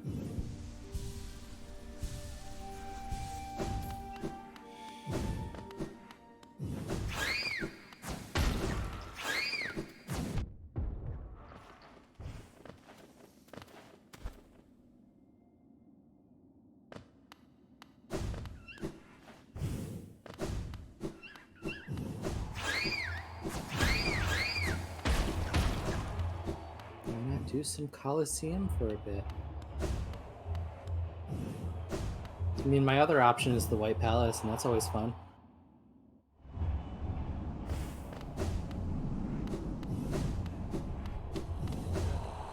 Have you gotten to the White Palace on your playthrough? I have not, no. Because I think you need the double jump to get in. Ah. Well, that can be next on the... There is actually something for me to do there. That is neat, that I actually have not completed before.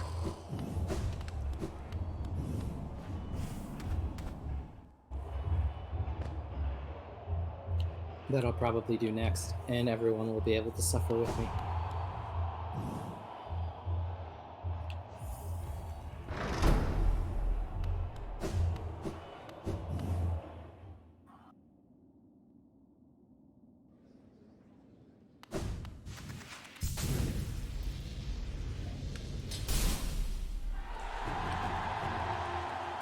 I've always liked this area. Especially before the DLCs came out, this was like your main way of, this was like your big main challenge.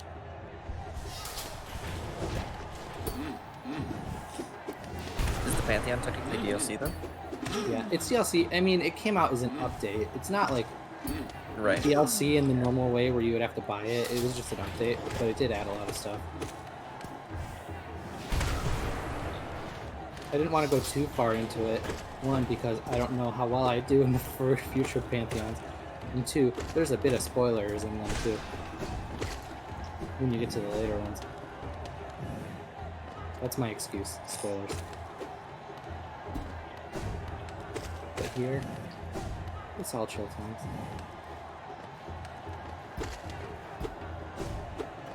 Most of the enemies here are just like palette swaps of existing enemies.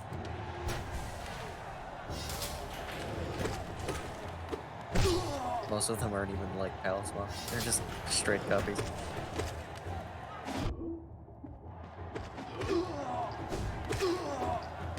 I like these little fat boomerang guys though. They're silly. Yeah.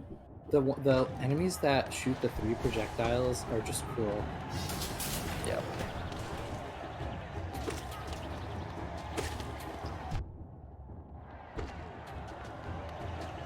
You can't even hit me.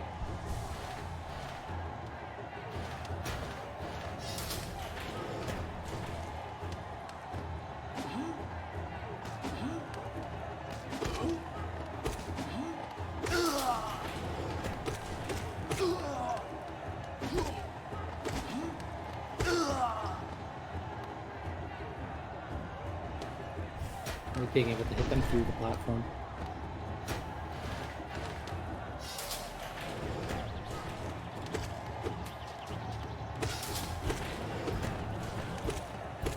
Alright, just got a little platform now.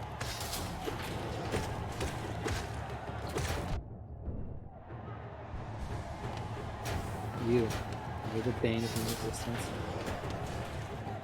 And you died like in two hits. How come I couldn't kill you that fast in the Pantheon? Oh.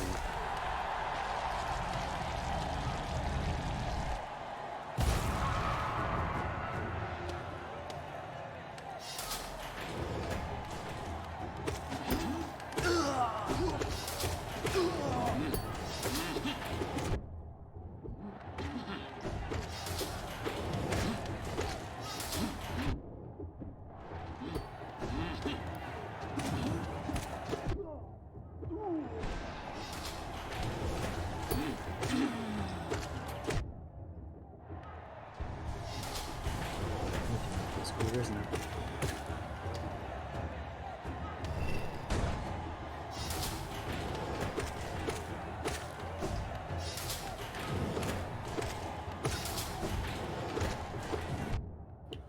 Alright, they explode.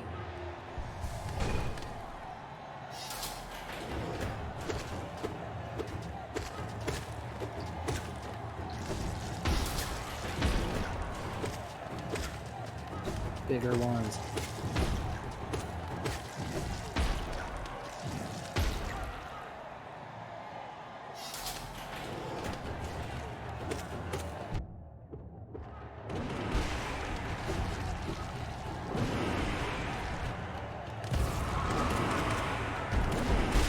Well, if you ever need money, you know how to get it.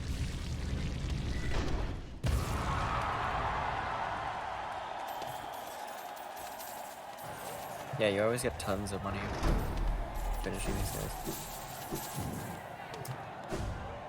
I wonder what Mason's up to. He said he was going to hop in earlier.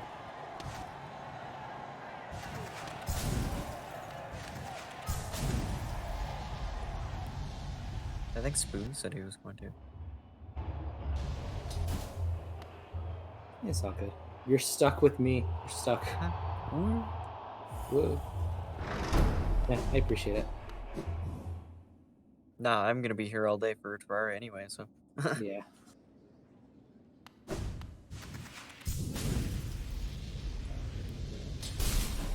I wish I got into that game.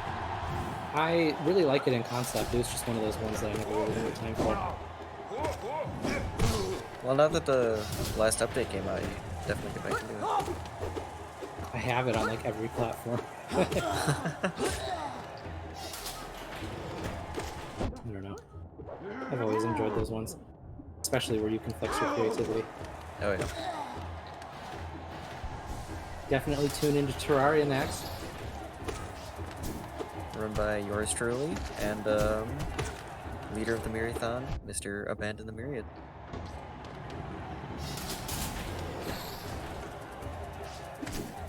I know that the PlayStation event is happening right after my segment's done, but watch us. They're not even going to show what it looks like anyways. They don't even know yet. Whoop. There's me falling on this point like a champ.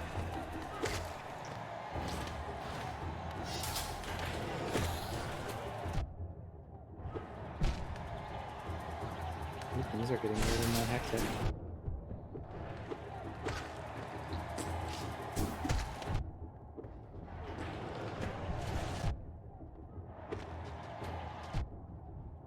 Pretty safe right here, unless one of them manages to sneak under.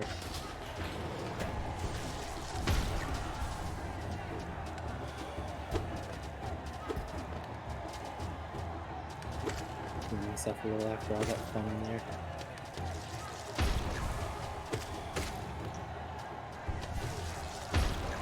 I mean, why stand on land when you could stand on spikes?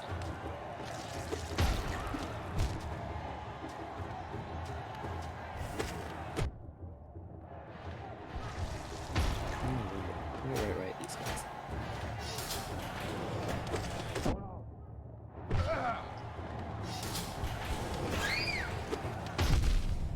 Ah.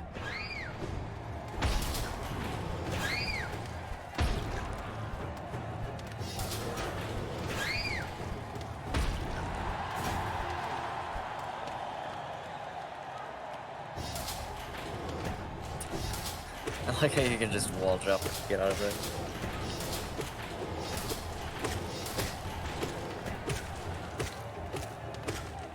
Oh, that wall just shoved me. I've never seen it do that before.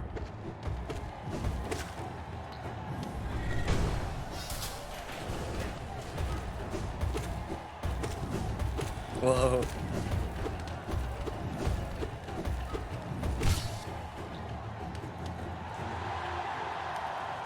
I have the distinct feeling that what is coming is a trap.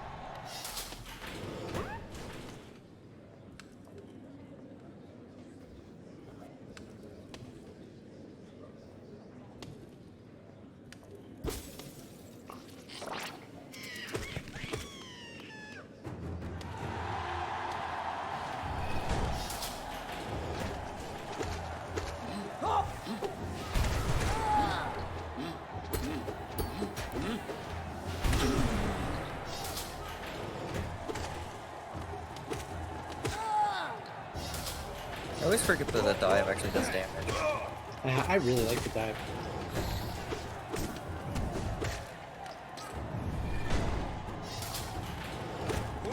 Now we have no ground.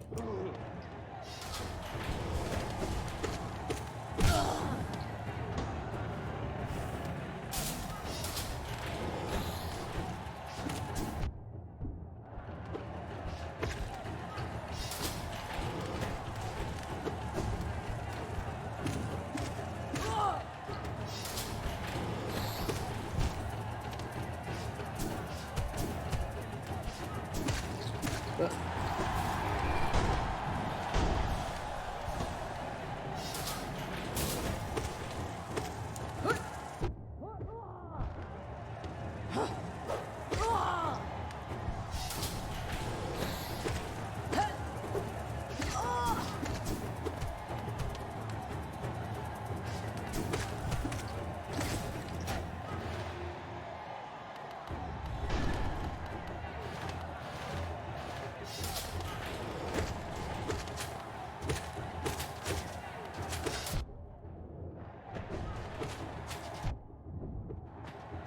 Who needs hand-eye coordination?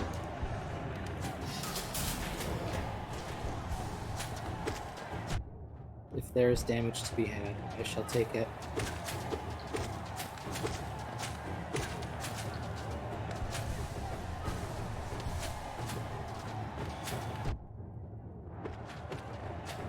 I think this one's almost done. Now, I believe this is the one that you need to do to get the pale oil.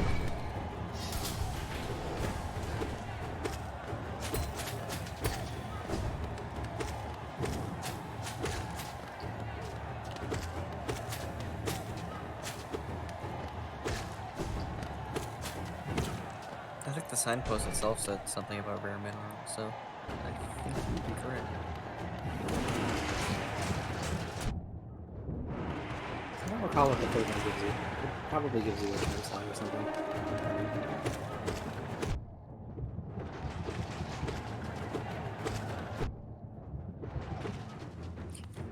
I don't think it does, because I probably would have done it if it gave us a charm slot. I mean, I thought it gave you something good. I just don't remember what. Yeah, I can't remember either.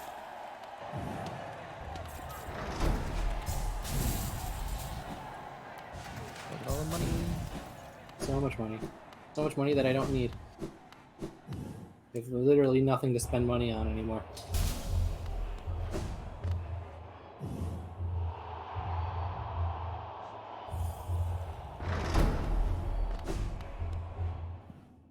I don't really remember the third one very much, although I do remember it being tricky. I have to fight that boss that I struggled with in the Pantheon.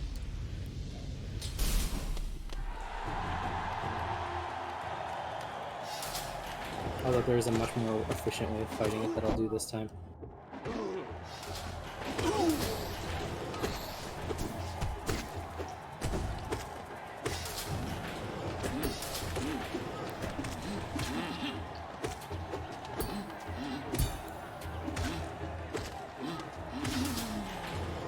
It's always the safe ones that I end up taking damage by. Nothing big, it's always just something little.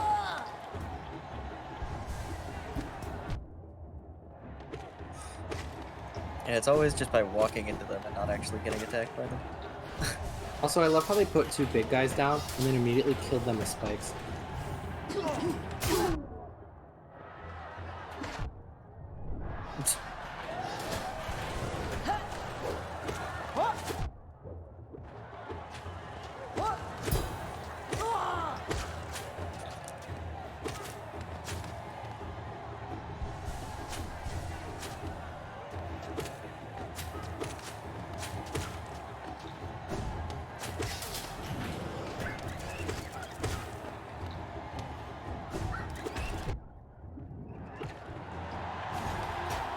Seen these before.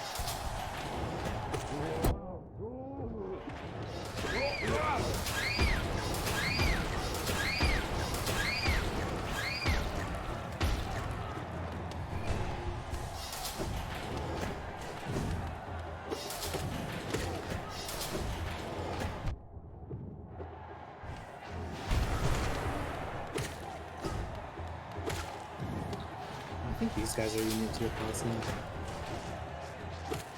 Yeah, I don't think I've ever seen those before.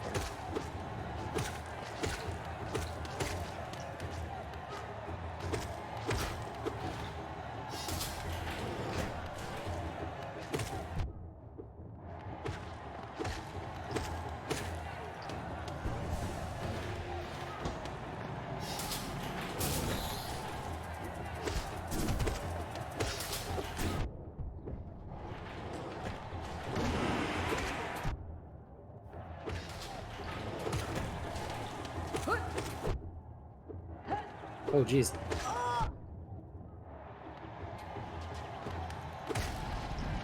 I didn't realize that, like, environmental hazards would be a part of this.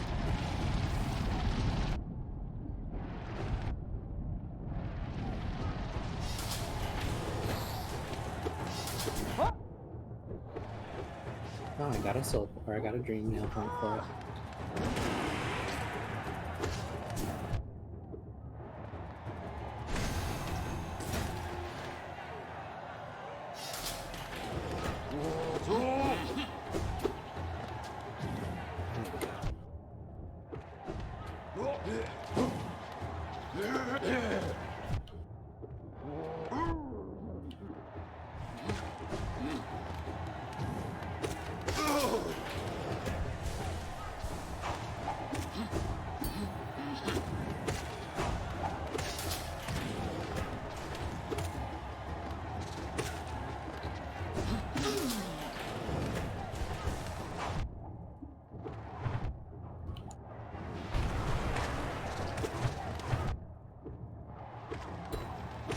Ooh.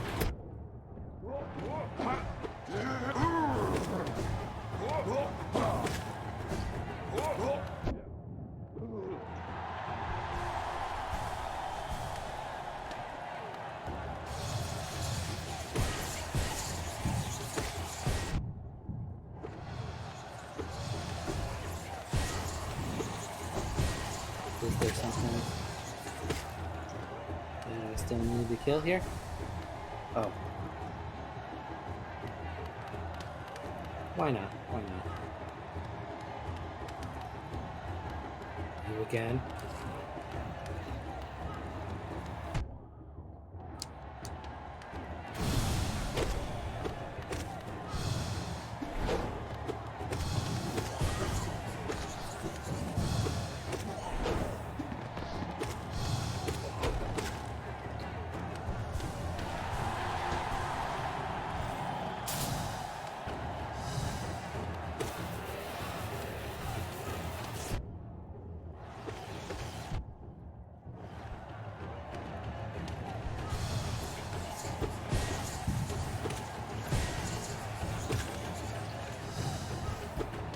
Into the spikes I got.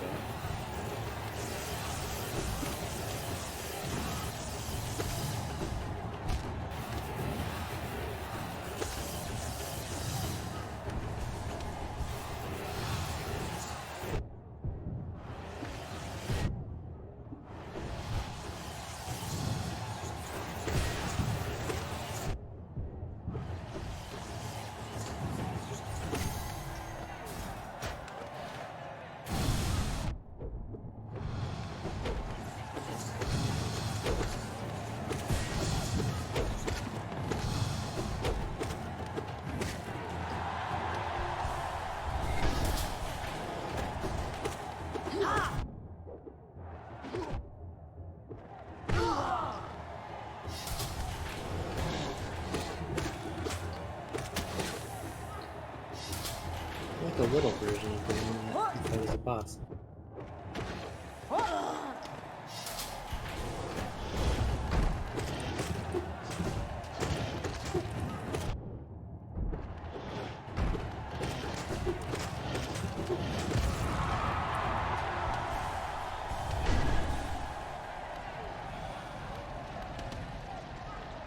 This was a shot.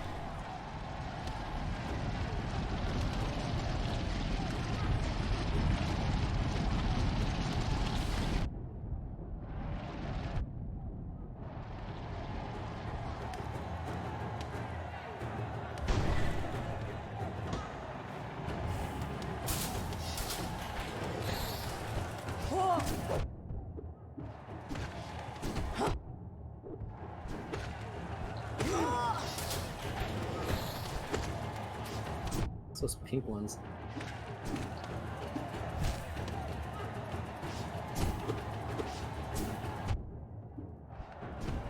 Oh, I might die.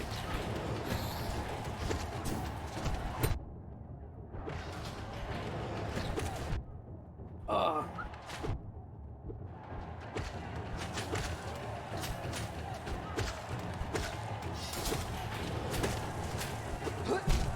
Now imagine losing to that in your Steel Soul playthrough.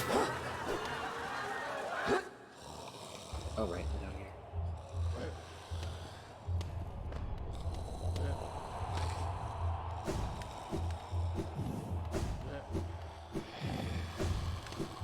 I didn't really think about that, huh?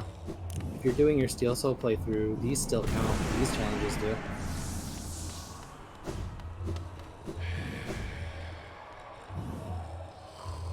Yeah, I guess I would. But... There's one more thing on the itinerary.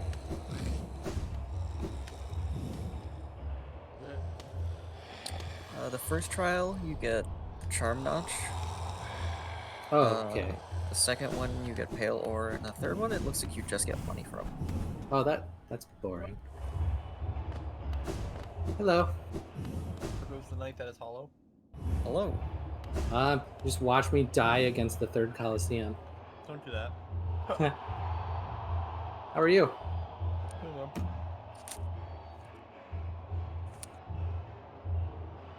I'm actually gonna go put the compass back on.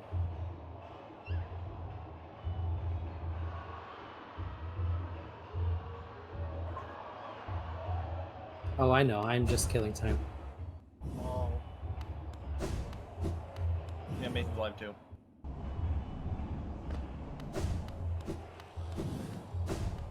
How goes? I'm sorry I fell back, but I didn't. You missed my triumphant epic death in my Steel Soul playthrough. Oh. How far? It was to platforming. It wasn't even to an enemy or a boss. That feels bad. That is a big feels bad. It's not fair. Yeah, so that's always fun. Yeah, you get like super everywhere. Run. We're just having some lunch right now. Lunch sounds nice. Chilling out for a bit. I still need to do the last Coliseum trial. Yeah. I thought I was supposed to have iframes when I was dashing. What is this? Death. Oh. Those guys are the.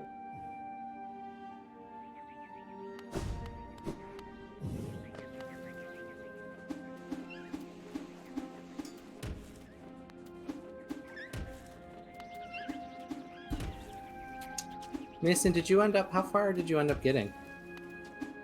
Oh, I'm at the end of the game. Like, I've just been doing all the hunt stuff.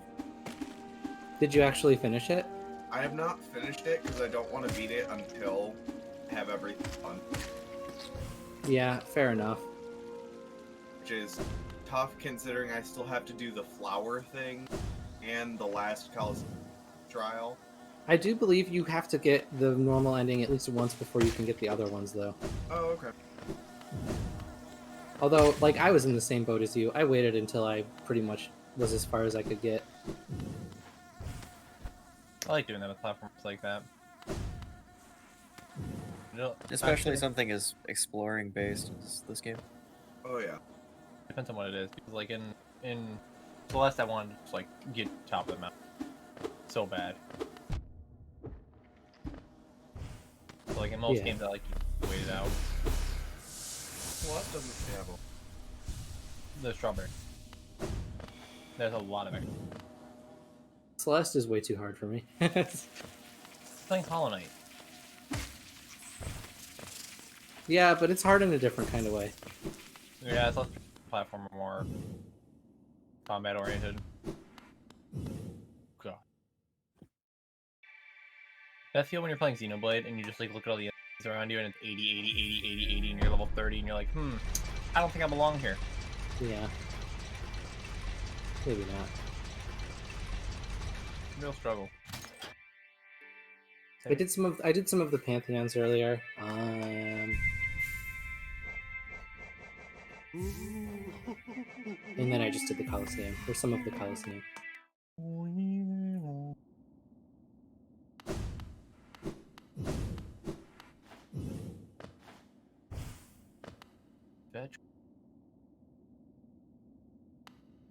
He's a big dude.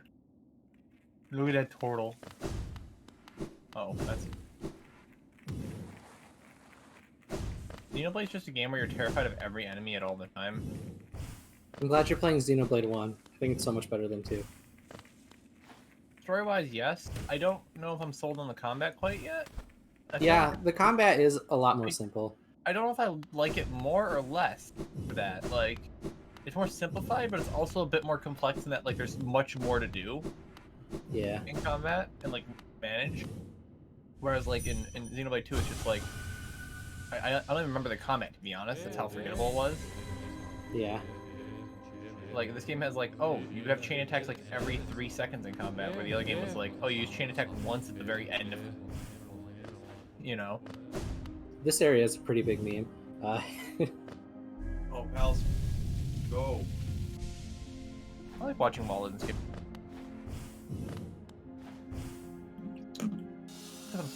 Because Die to all the saws. yay! Buzz. Why not both? What is it? Let's burn our way through this. It's something I've been meaning to do. I have actually. You finished this one? Yeah. Oh, yeah, you're right. I remember you telling me about that. I have not. It helps that there's just a checkpoint halfway through. I'm gonna do that.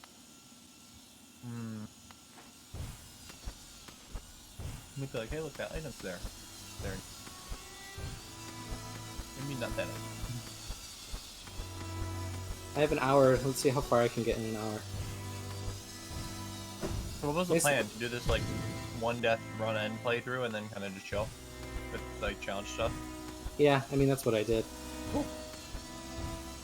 I'm just curious, 'cause I've never actually played the game, so I don't know what it entails in the game, like, besides. I feel like I would really... It can't be any harder than Bashi. From a platformer and definitely combat perspective, so... Ashi also. Nonsense. It also has a lot of. Hey, die, it's your fault. If you die in the game, you die in real life. What? Oh no, that's just autos.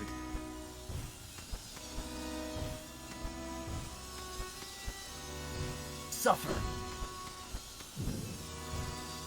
This is probably as close to Celeste as this game comes.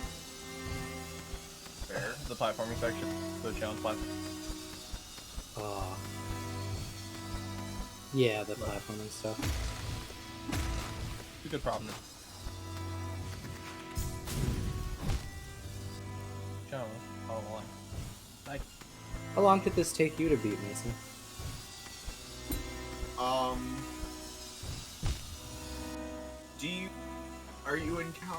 Are you counting just the like actual winning run, or are you? Well, the winning run, it only takes like 5 minutes to do it normally. Yeah. But how long with attempts? right. Several hundred tries. Mostly like, so it is nice in that there is like, after this section, there's a part that like you go through it, and then at the very end of it, it opens up a shortcut where you don't have to do the second section.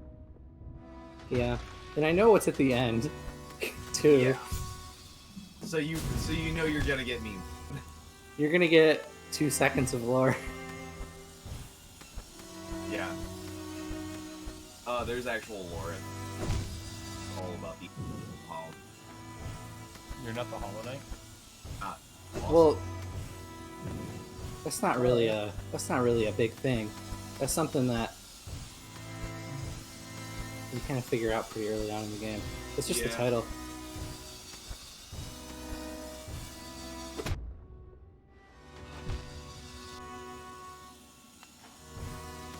Some kind of notice. Flag. Don't.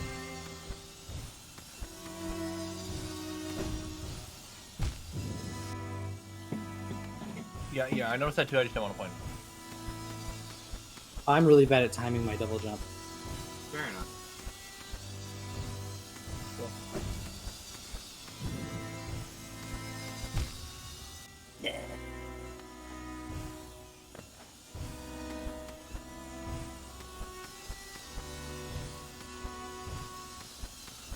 can't do that?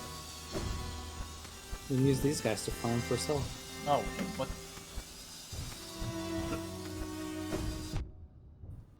Who needs the totems when you can just get soul back by doing this? Fair.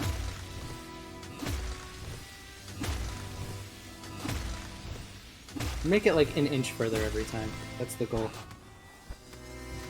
It's kind of what platformers are. I think part of what helped me too was I was using the high blood charm.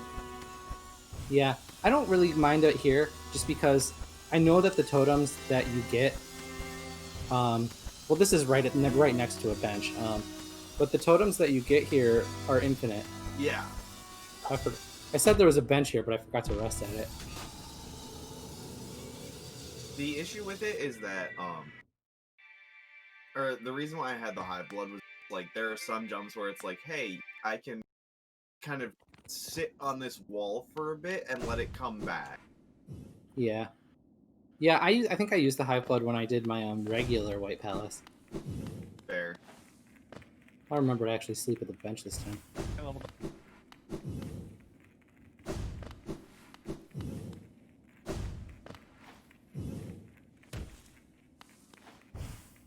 I am gonna be back in a few. No, you won't.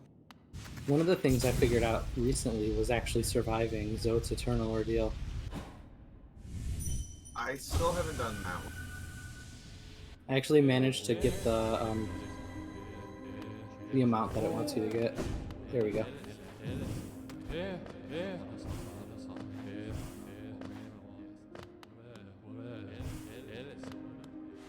I think the hardest time I had in this game was when I was fighting Nightmare King. Well, with a name like Nightmare, I assume it would be due. That fight, I literally spent like 4 hours doing it one day, and then I just gave up. And then the next day I came back to it and managed to beat it in like 2 tries. The other thing with Sonic and Bashi. I think that fight's a little bit, nonsense.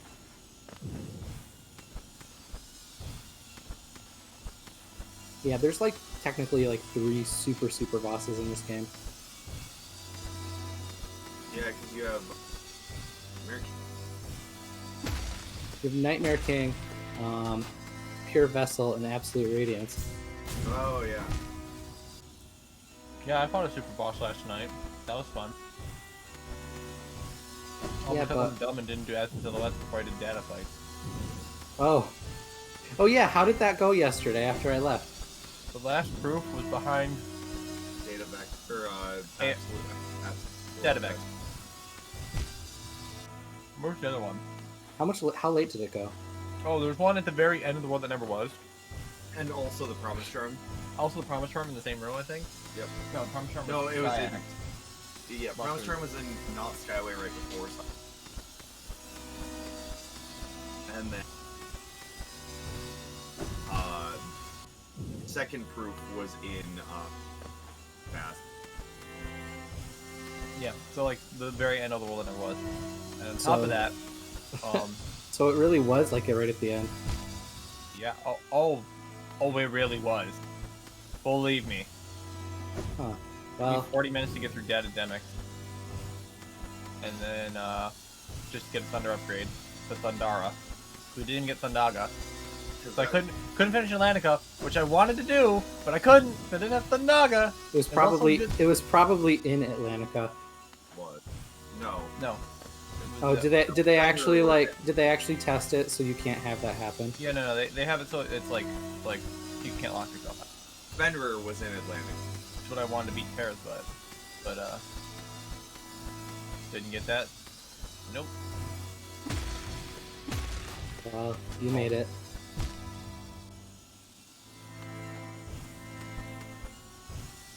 That would be. For reference, he's a guy. Funny. So fun lore about my league teams that I played in. One of the leagues I played in, we just hit playoffs, and our team finished 3rd, 4th. But the team that's in the finals against our sister team, literally like week before playoffs started, basically like kicked 4 or 5 players in their roster and replaced it with a different team, which is kind of scummy first of all, and also kind of like cheaty. And now that's one of the guys from the team that didn't get kicked, but like was okay with swapping up in there. I don't know how to. Xenoblade is not a platformer for a good reason. I don't know. Xenoblade.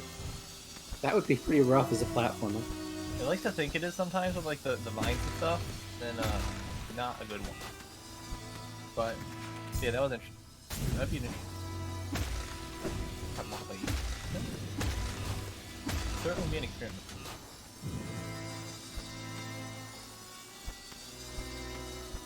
Love it. You can do it.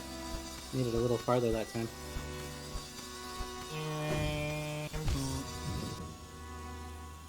Ran into a buzzsaw on that one, didn't you? It was actually a piece of music that was originally meant for this area, but they replaced it with the one from the climb for some reason. I wish I could hear it. Sure, I don't think You wouldn't be able to hear it anyway. Yeah, all you hear is the buzzsaws. There. I don't see what the buzz is all about with this game. Okay, yeah, I deserve to get attacked for that. That's a good point. Post wanting to jump. Look, at least in our trip to Minnesota and back, you only had like 10 hours of whatever, 11. Jake gets 8. Hey, you're coming with us. I know. So I'm saying, like, you get 18 hours of this lovely person in your vehicle. Yeah. Making terrible jokes with everything. The drive is really easy, though. It's just a straight line down the entire country. Yep. Yeah, and as long as you're not in Ohio, you can do more than just the speed limit. Yeah. The only pain point is Atlanta. I'd say Ohio. Oh, Atlanta sucks. I don't know if you have to. Yeah, probably Atlanta stock. don't have to go all the way across. I've done it before because I worked there for a while. Remember? Yeah, Atlanta is the worst part. The reason we're leaving so late is to time it so that we won't get hit with rush hour traffic. Oh, who lost an item there?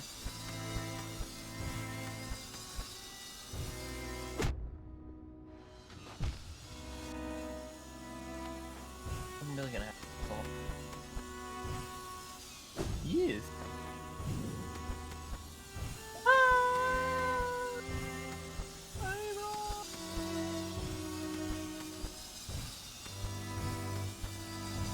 I'm not swimming. All there.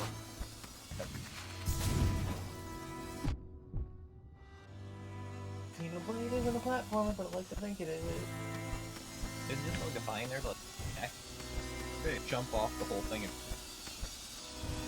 I thought they were supposed to walk. Oh, really? You stupid meme nerd.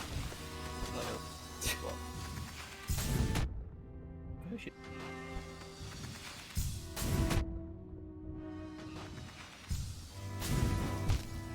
Yeah, let's get Tom.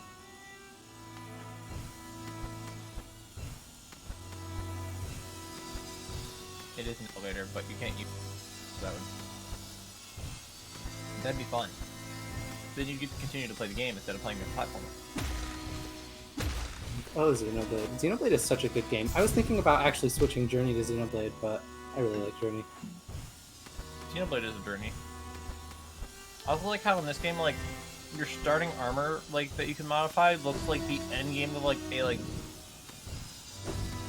Mobile Legends or something, you know? Yeah. Also, Xenoblade is a game where it does not hide its like for fan service.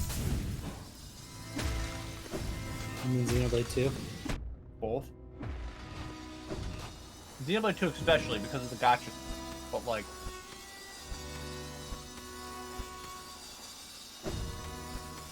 Yeah, basically you like roll to get speared.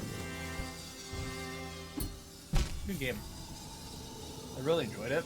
I personally thought it was a really fun mechanic to be degree. Yeah. Xenoblade 1's combat feels a lot more like an MMO. It's a really weird game.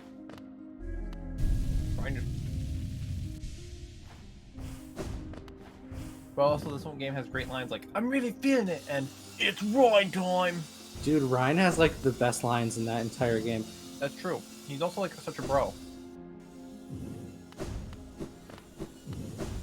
Joel, you gotta trust me.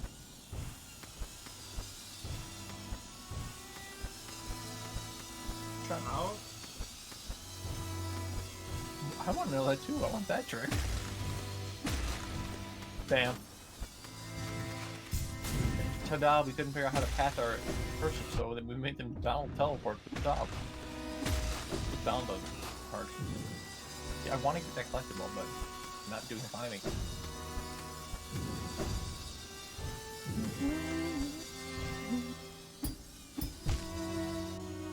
The lift doesn't work. Climb our way up. Good thing all these mines are conveniently placed to climb our way up. You know.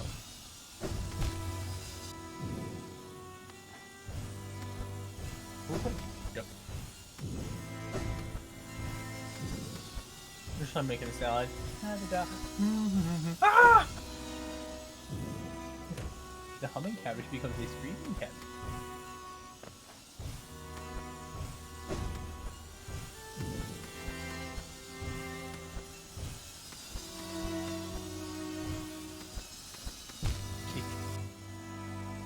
I remember when I was doing the original White Palace, I sort of cheesed that too.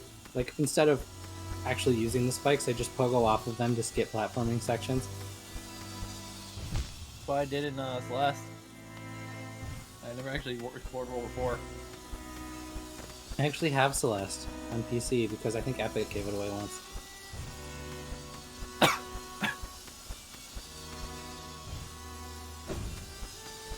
I mean, I'm still forced to use their store for Unreal Engine, so I'm stuck with them no matter what. Way too far. There.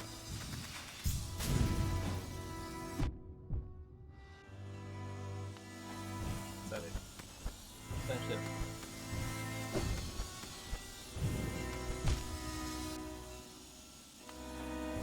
Think of it. Right? And then dies. Higher.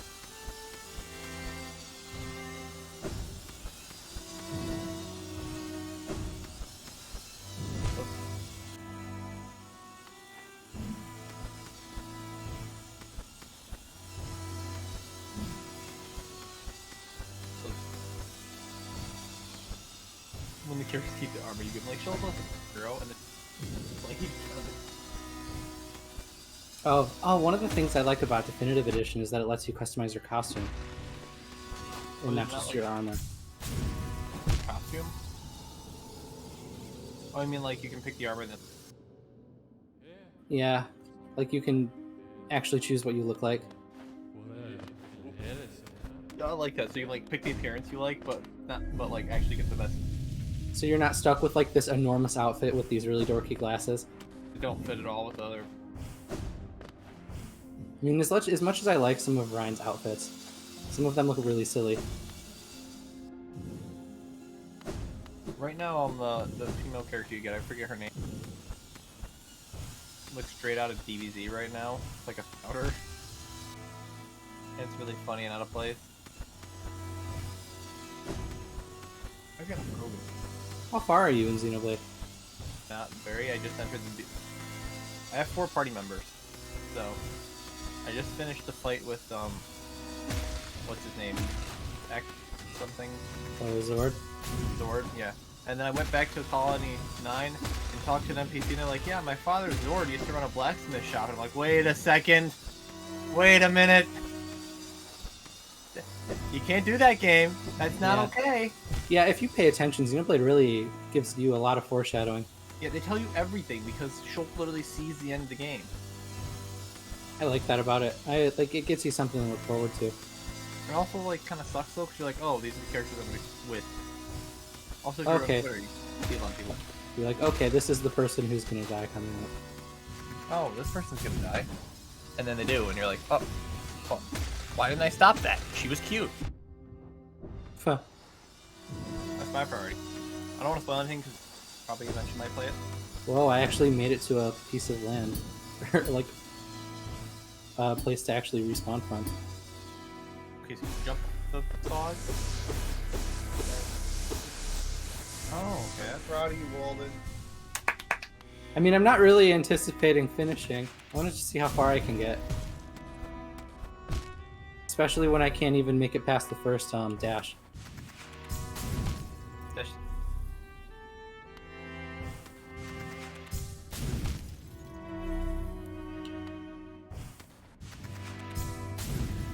I want to do AC.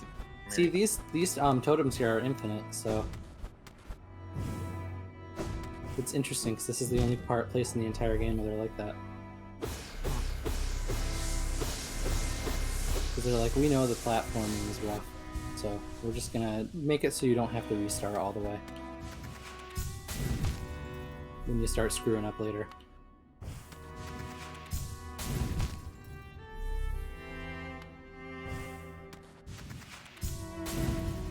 Oh boy, Kingdom Hearts 1.5, 2.5, and 2.8 Final Chapter Prologue are available on the Xbox Game Pass. Huzzah! That's actually really cool. That means a lot of people will probably play them that wouldn't normally. Fuck. If only Sony's Game Pass was actually good. True.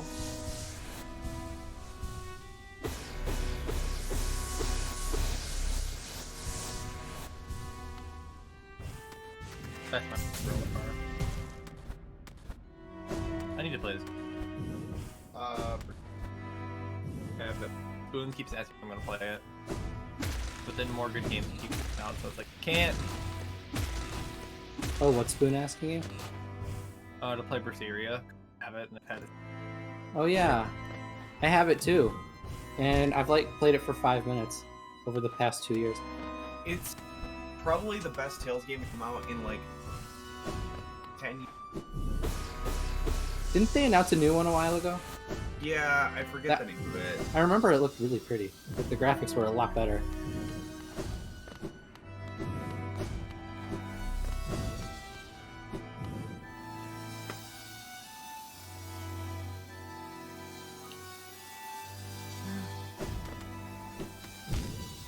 That's really suck. It's valid.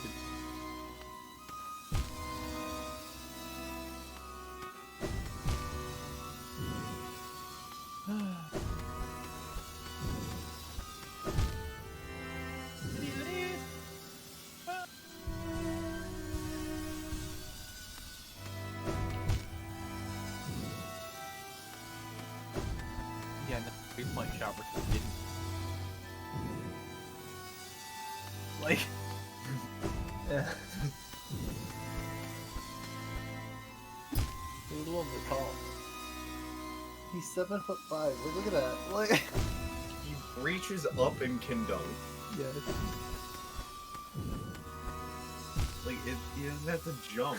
That man's lagging in real life.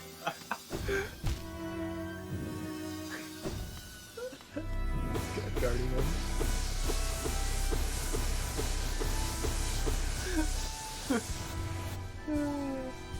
NBA memes and League of Legends memes sometimes just leak over to each other. It's me. Yeah. I'm excited because Journey's a game you don't actually have to be good at that game. True. Have you all played it? No, but I could. Have you all seen it? Yeah, No. you showed me it when I in VR that one. I think.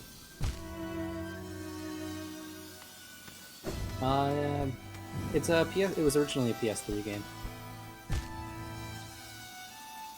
It's probably not what you're thinking of. It's really pretty though. Neat. Oh my god.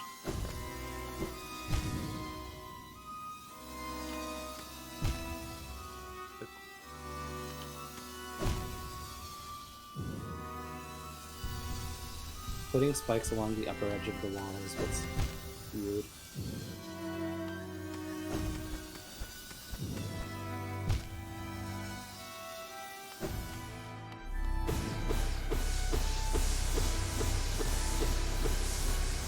Oh, and that's how I was supposed to do it.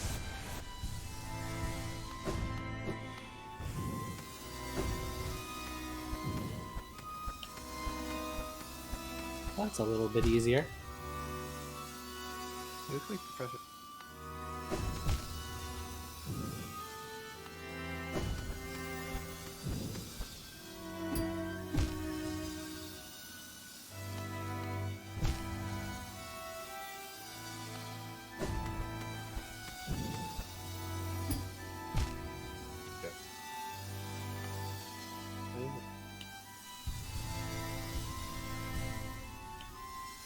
Oh.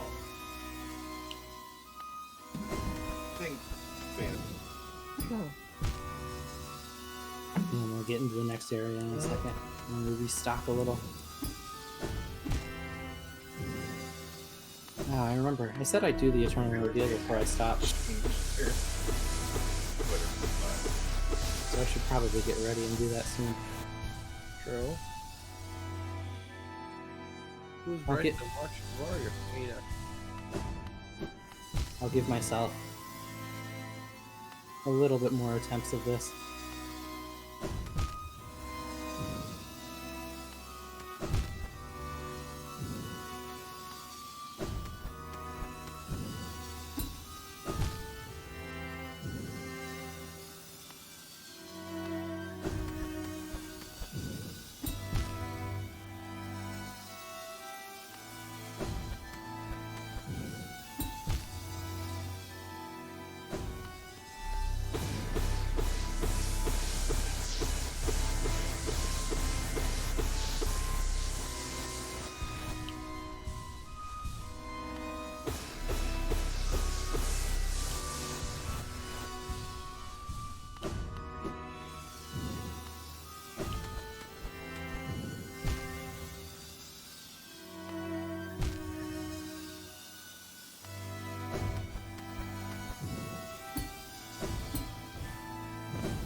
I see this is probably the sort of thing you had Hive Blight on for.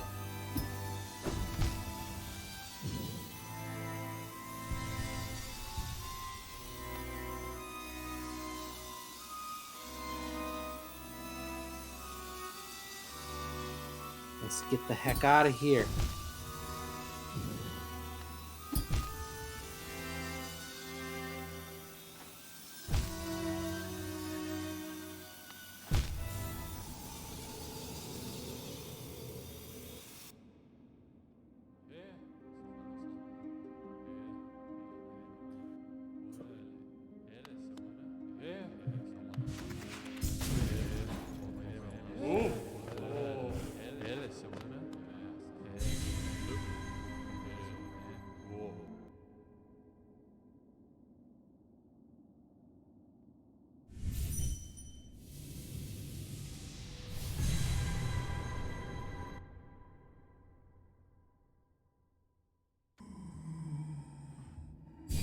Home sweet home.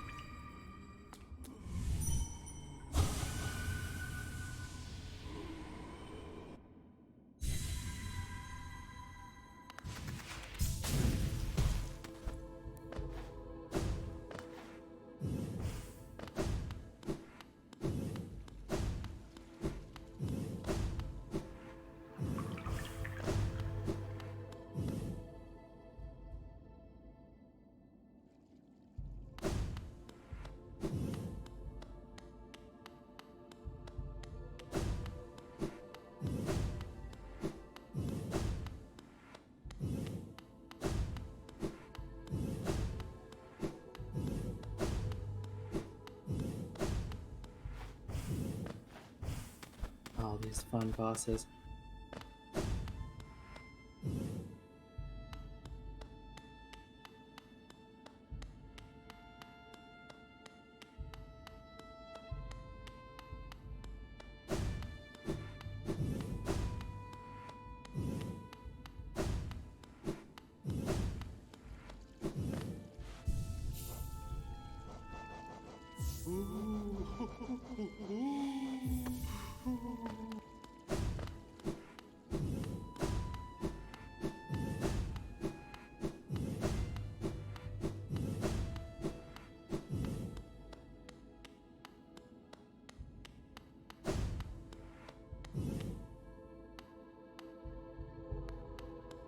Why not?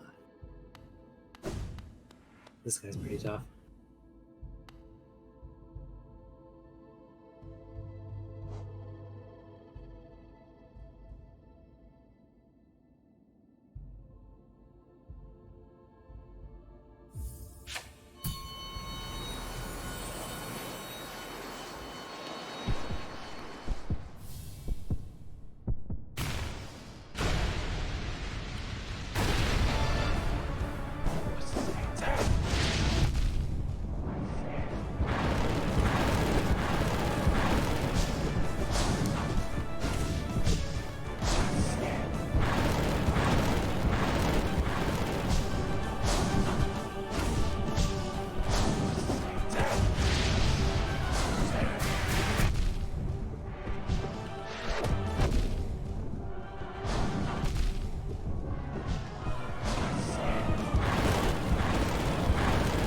He's been good at this game.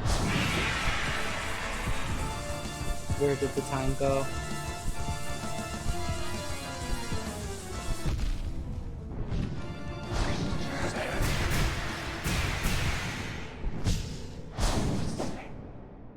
I'm gonna waste a little more time before doing the Eternal Ordeal.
I refuse.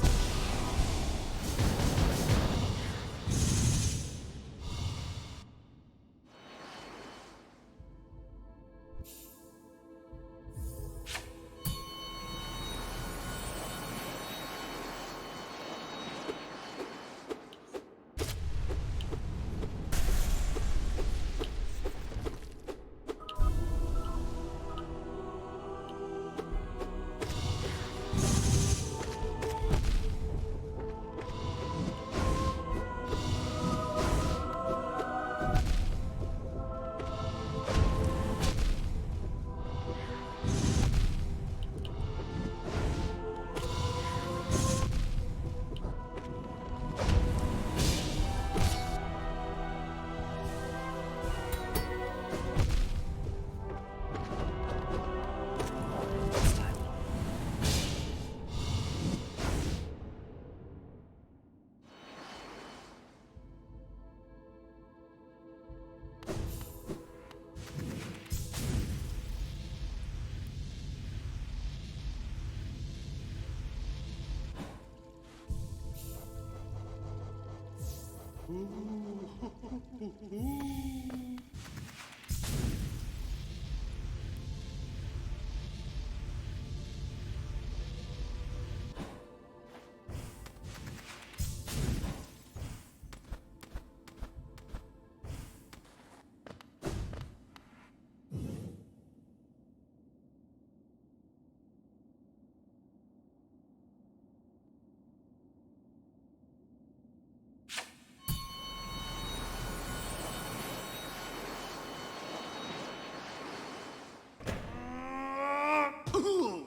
himself. So frightening, so powerful. What can he do all by himself?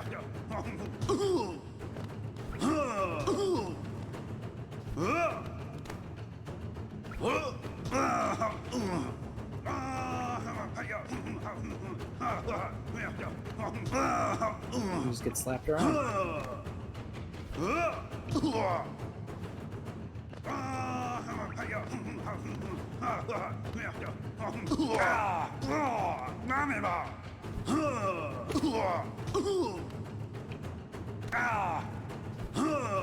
Easy peasy.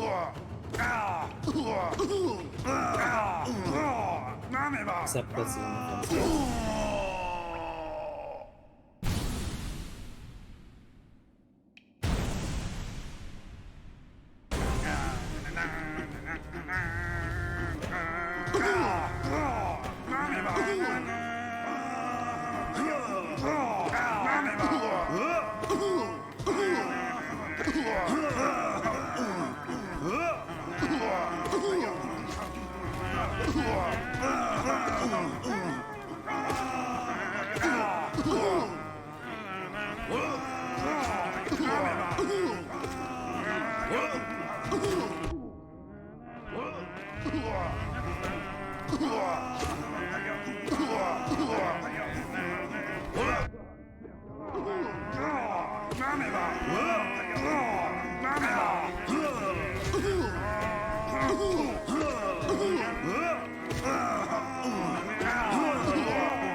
So, as you probably figured out, the goal here is to try to get as many KOs as you can before you lose.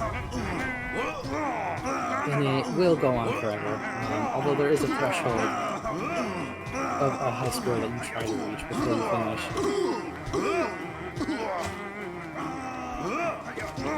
When you reach it, you'll notice that your icon on the bottom turns gold.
This is a really silly fight.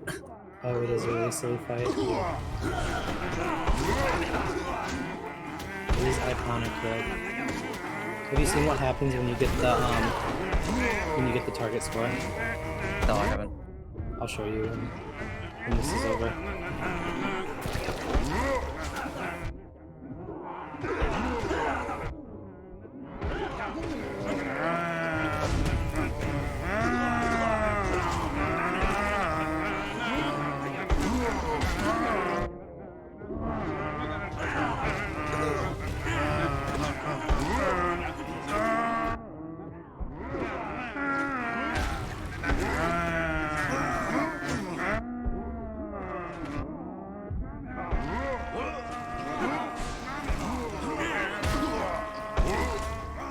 It's just grunting.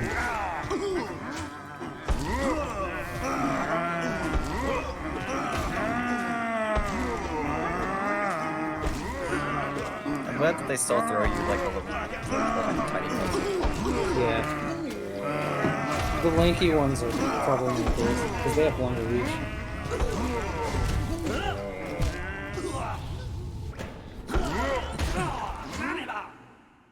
Are they supposed to be like the mantis? Huh? Are they supposed to be like the mantis enemy? I don't really think anything in here is like anything else. I think it's all just like... The target score that you shoot for here is actually 57. I was 54, so I was really close. 57 seems oddly specific. It is oddly specific. I guess that's where they figure that's when most people are probably going to die.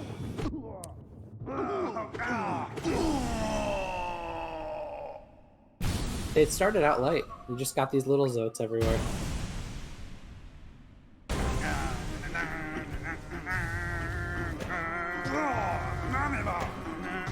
Apparently there is a way to like figure this out and just like go on indefinitely, but heck if I know what that is.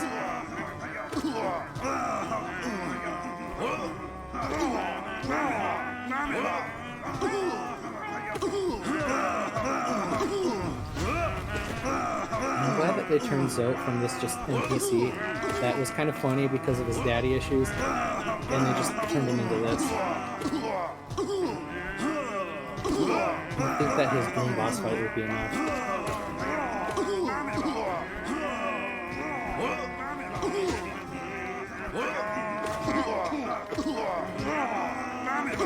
The big ones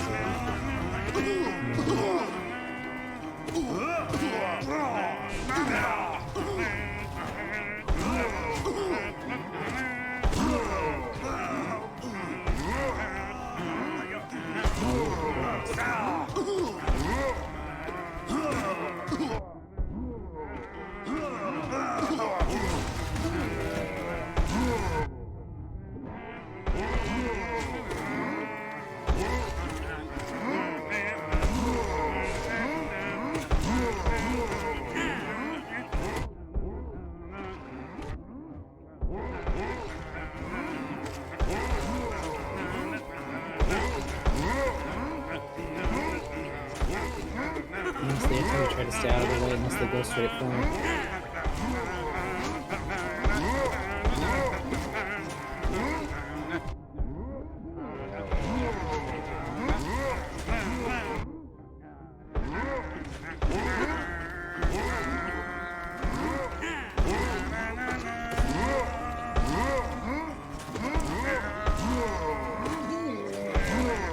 You do get little opportunities to heal here and there. The big ones have a hard time hitting you when you're all the way in the corner, or the projectile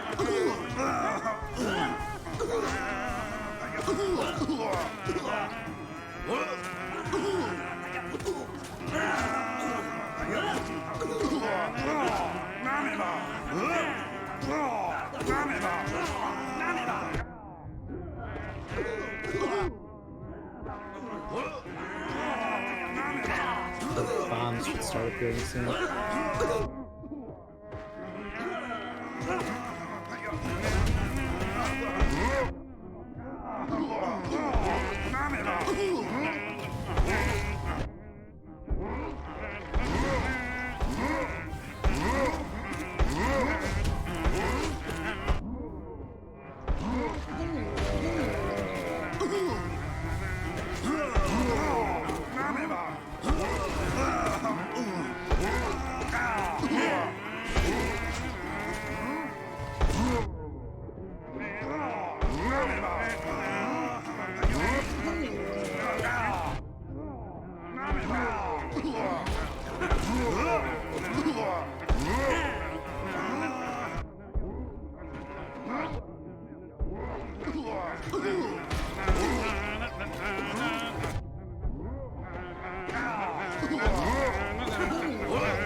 The bombs are helpful because they actually kill them. That is nice. So, yeah. I'll show you what they unlock. Which, in my opinion, is definitely worth it.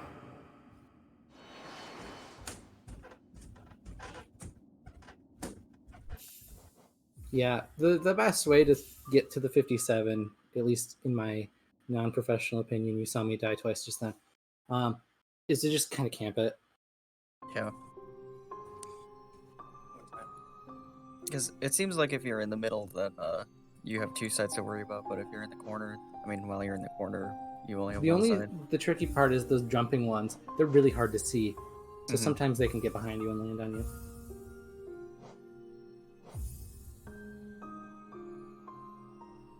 It's okay. I'm actually wrapping up. I actually got a text from Matt and said he's stuck in traffic, so he might be a little bit late.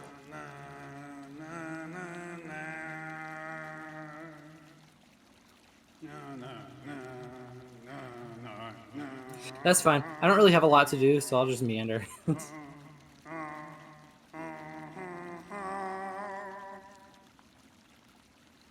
Yeah.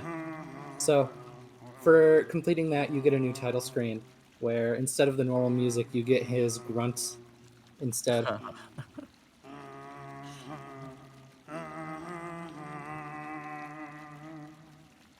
that's so funny. That's definitely worth it. I love it. I'd say it's the best completionist award in this entire game.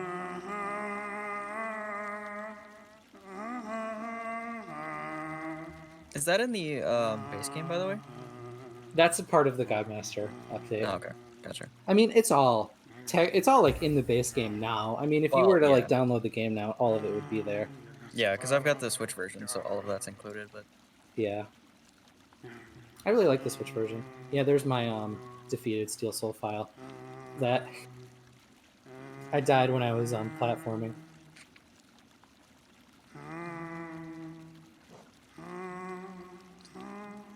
And then the bottom file is one that my friend was working on. The other one, the one where you have the gold little soul meter, the only difference with that is that it just starts you here with everything. So it's like if you were like a speedrunner or you were just doing challenge runs. You would start that game mode, and it would just pretty much start you right here with everything unlocked already. If you wanted to just like do like Pantheon speedruns or something. That guy was just chilling on a bench to start the game. It's like, yeah, I'm just chilling. Yeah.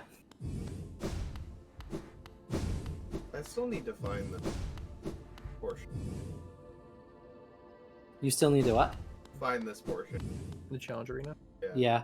The only thing with this area is that you need a special key, or like whatever the keys are, to get here. So it's easy if you've not used them all, but if you have used all the ones in the base game, there's a trickier one that you have to use, or you have to find. Game is hard. There's a lot of fancy circles around these bosses. Yeah, so if you clear, there's the Attuned, which is just their normal boss fight. No HP adjustment or anything, it's just a straight up one that you would fight in the base game. Ascended means they have different arenas that make their mechanics a little tougher, as well as the fact they have double HP and do double damage. Oh. When you're fighting them in the Pantheon, they have the HP from Ascended, but they still only do 1 damage. What is Radiant? Radiant means you die in 1 hit. Oh! So just don't get hit, Five Head. Yeah. Is that the Ascended fight or is that the Attuned fight? It's the Ascended one. You just can't get hit. Oh, and they have the extra health and stuff. Yeah. That's It's good for practicing, I guess. You really start to see where some of the fights mechanically can become flawed when you realize that there's unavoidable hits in some of them. Yeah. sounds like Bashi. Most of them are pretty good. There's a couple that kind of struggle a little bit. Especially Absolute Radiance. There's a little glitch there that can just wipe you without any of your control, and that's kind of annoying. I really do be like that. I mean, you can go out of your way to avoid it happening, but it can get pretty annoying still. Fair.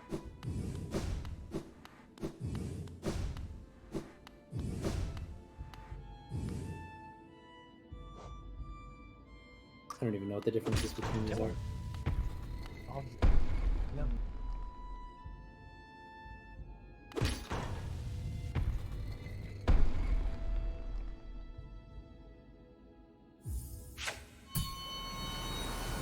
And the fights that have adjusted battle arenas are only ones that actually had like specific arenas to begin with. But this fight was on a flat plane when it first started, so it's still flat.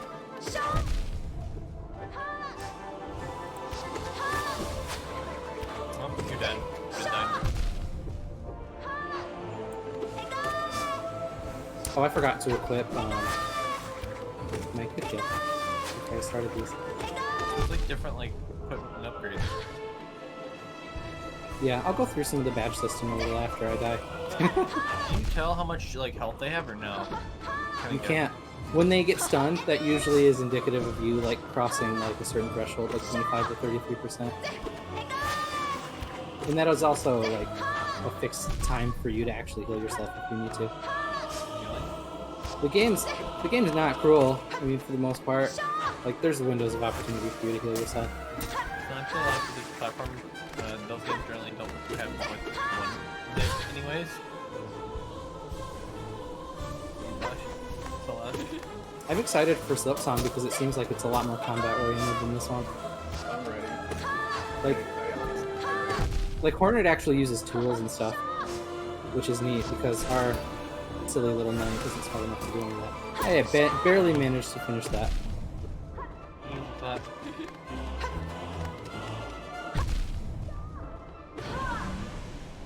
I can show you a really, really memed out loadout that makes some of these fights really interesting. Thunder Crest? So yeah, these are all badges or gameplay modifiers pretty much. Besides the ones that are kind of mandatory for exploration, like the one that takes up a badge slot but also shows your position on the map. Because without it, you can't see yourself on the map. Yeah, that one's annoying. I was going over it a little bit earlier about how some of this game's exploration is tougher than most other games. I mean, you have to buy map. You have to buy the maps which aren't filled in. You have to buy an item that lets you fill in the maps, and you have to buy all of the individual map markers. Alright, let's do the... Also, I think it's interesting that the Grim Troop made it in a failsafe if you wanted to get the achievement completion, for you to not actually have to fight the super boss to get it. There's a different route you can take, and you get a different badge instead.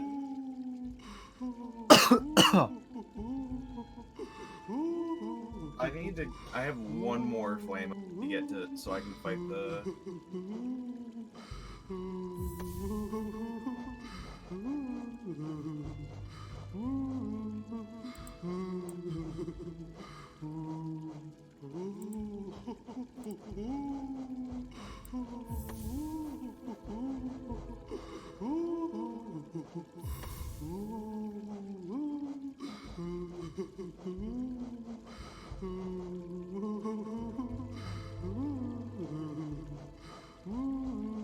What's the other one that I'm looking for? I can't quite remember.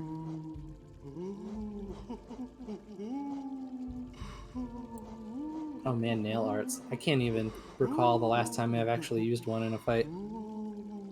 They're good, you just have to set them up. And with how chaotic some of these fights are, that can be easier said than done. Petition next Myriathon to make Jacob. What? Petition to make Waldens and Michael have the screen time on. Hopefully by then Silksong will be out, but who knows, that game might never come out. Waldens, if Silksong's out, great. Not like actual speedruns, like see how far we can get. Maybe actually. I'm sure that game will have all sorts of crazy super hard challenges in it as well. Oh yeah. Dead or he does it. Yeah, so this is like your setup for when you want just a million minions following you.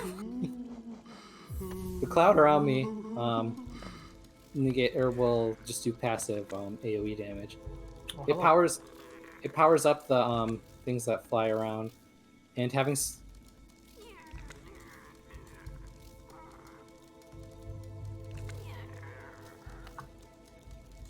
Yeah, I'm just getting the stream is up, but I'm fixing the sound, and then I'll be good to go to transition.